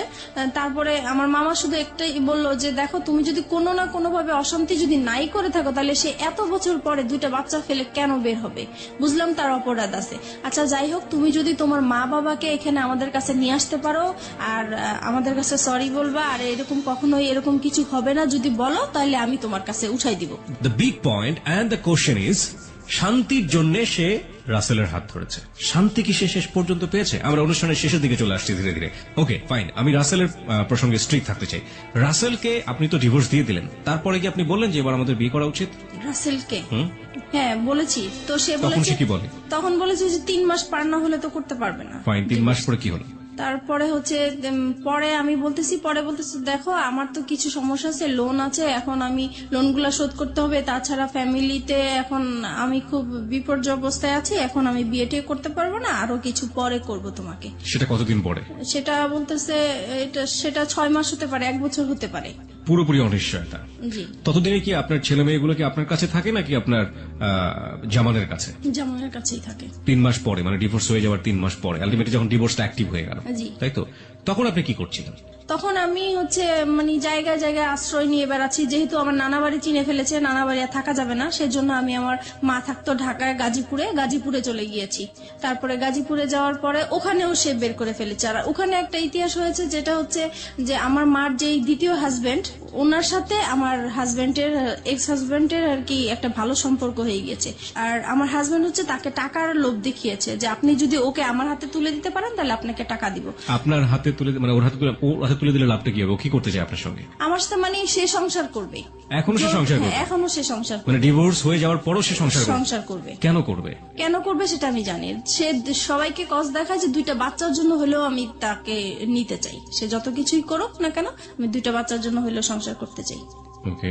পরে উনি এরকম আর কি। আর তারপরে এই যখন ওনাকে টাকার লোকটা দেখিয়েছে, তারপর থেকে ওই লোকটা আমাকে সবসময় জ্বালাতন করতো, বলতো চলে যাও, তুমি থাকতে পারবে না আমার বাসায়, এই সেই অনেক যন্ত্রণা করতো। পরে একটা সময় আমার আর ওইখানে আর থাকা হতো না, আমি খুব কষ্ট পেতাম। পরে আমি চিন্তা করলাম যে আমি এখন কোথায় যাব, সবকিছুই তো হারিয়ে ফেললাম, কার কাছে এখন যে আশ্রয় নিতে পারি। তখন আমার মাথায় একটা জিনিস আসলো যে আমি এখন পর্যন্ত আমার বাবার কাছে যাইনি, আমার বাবার আশ্রয়টা বাকি আছে, আমি সেখানে যাব।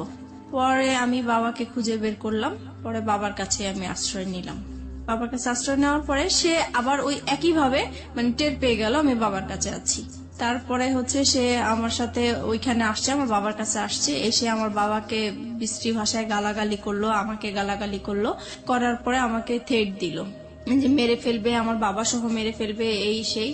পরে আমি আবার জিডি করতে গেলাম ওর নামে, যেহেতু আমাকে থ্রেট দিচ্ছে আমি এখন ওর নামে জিডি করব। পরে আমি রামপুরা থানায় আবার গেলাম, যাওয়ার পরে বলতেছে যে আপনি এখন যে এরিয়ায় আছেন ওই থানায় যেয়ে বলবেন, এখন আর আমাদের কোনো কাজ নাই। তারপরে আমি এখন যে এরিয়া আছি ওই থানায় গেলাম, ওই থানায় যাওয়ার পরে সে আর কি আমাকে জিডিটা লিখলো। তারপরে বলতেছে যে এবার আচ্ছা আমরা তো জিডি লিখছি, আমাকে চা খাওয়ার জন্য পয়সাটা দেন, কিছু পয়সা দেন। পরে বলতেছি যে দেখেন আমার কাছে তো কোনো পয়সা নাই, আমার অবস্থা খুবই খারাপ। তো বলতেছে আপনাকে দেখে তো মনে হয় না যে আপনার কাছে পয়সা নাই। দেখেন পুলিশ ঘুষ চাচ্ছে আর কি। জি। তো আমি বলতেছি দেখেন সত্যিই আমার কাছে পয়সা নাই। বলে পয়সা না থাকলে আপনি এত পাংপুং করে বেড়ান কেন?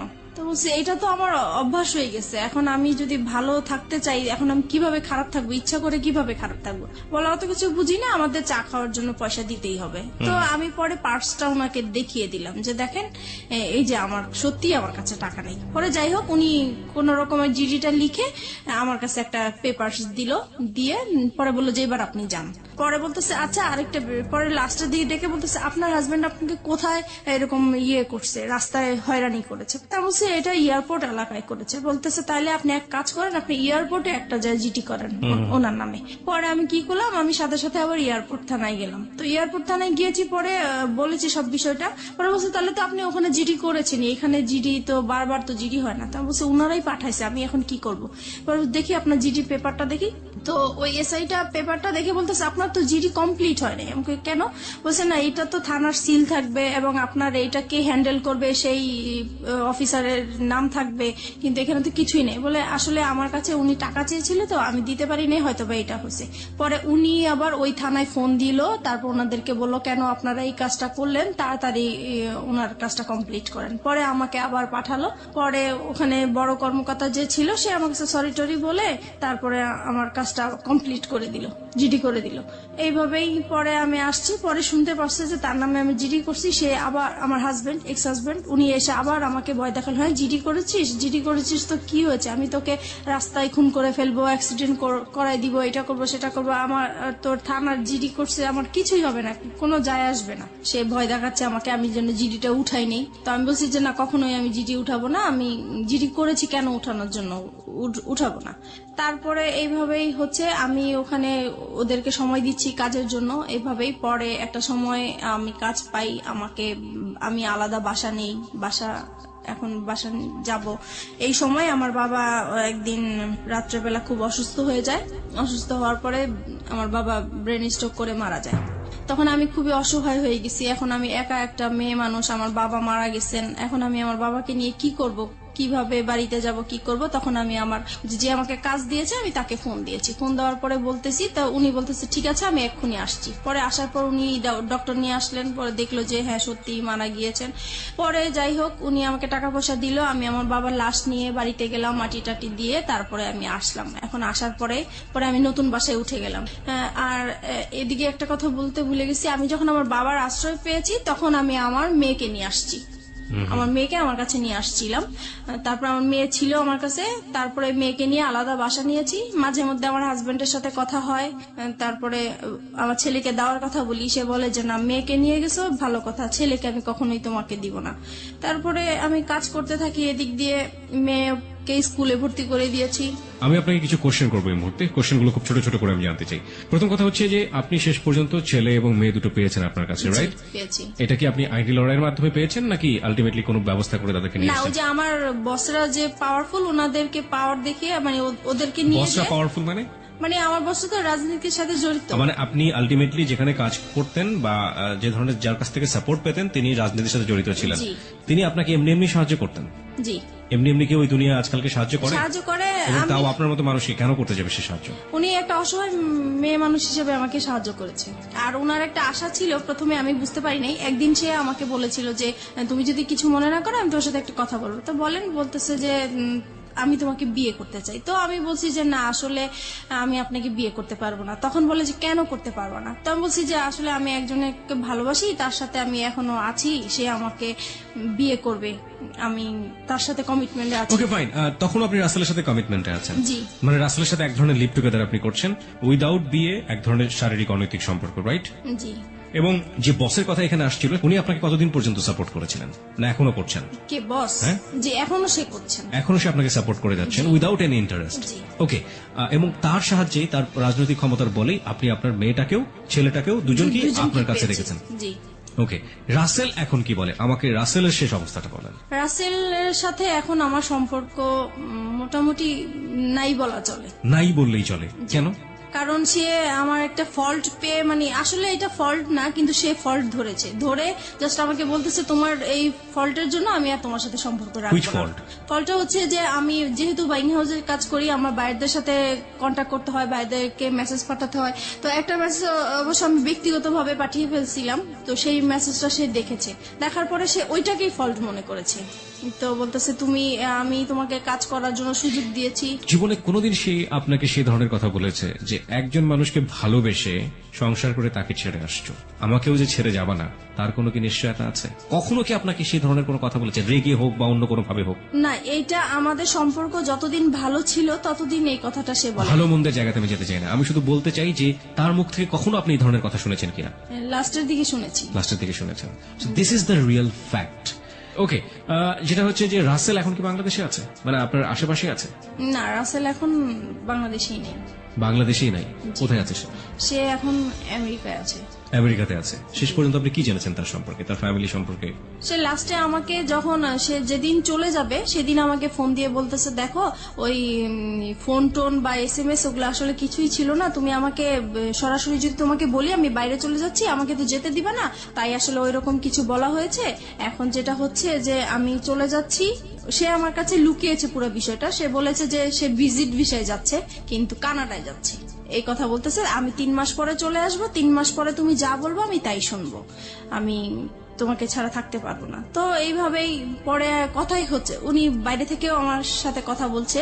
হঠাৎ একদিন আমার কেন জানি মনে হইলো যে সে আর মানে আমার সাথে নাই, কেমন জানি সে আলাদা। বাইরে যাওয়ার পরে একটু ফোন কম করে, তারপরে মাঝখানে সে বলছে যে দেখো তোমাকে বলছি, তুমি যদি কোনো ব্যবস্থা ভালো কিছু পাও, ভালো কোনো অফার পাও, তুমি চলে যাও, আমার আশায় থেকো না। আর যদি আমার আশায় থাকো তাহলে হবে কি হবে না এর কোনো গ্যারান্টি আমি দিতে পারবো না, এখন সবকিছু তোমার উপরে। তো এটা বলার পরে আমার খুব খারাপ লাগছিল। পরে যেভাবেই হোক আমি কোনো না কোনো ভাবেই তার একটা খোঁজ নিয়েছি, তারপর তার বোনের একটা নাম্বারে আমি ফোন দিয়েছি। ফোন দেওয়ার পরে আমি তার ফ্রেন্ড হিসেবে কথা জিজ্ঞেস করতেছি যে রাসেল কোথায়, রাসেলকে তো অনেকদিন ধরে পাচ্ছি না, ফোনে কোথায় গেছে। তখন সে বলল যে আমার ভাই তো আমেরিকায় চলে গেছে। তো আমি বলছি আমেরিকায় কেন হঠাৎ করে চলে গেল, বলে ও তো ওর ওয়াইফের কাছে চলে গেছে। তখন আমি শর্ট হয়ে গেছি কথাটা শুনে। তারপরে আমি বললাম যে ওয়াইফ মানে সে কবে বিয়ে করেছে, বলতেছে সে তো 3 বছর আগে বিয়ে করেছে। তো বললাম ওনার ওয়াইফের নাম কি? তখন যেই নামটা বললো সেই নামটাতে আমি আগে থেকেই পরিচিত, কারণ আমাকে বলেছে এই নামের মেয়ের সাথে ও প্রেম করেছে, দেন ওদের ব্রেকআপ হয়ে গেছে, কিন্তু আসলে ওইটাই ওর ওয়াইফ ছিল।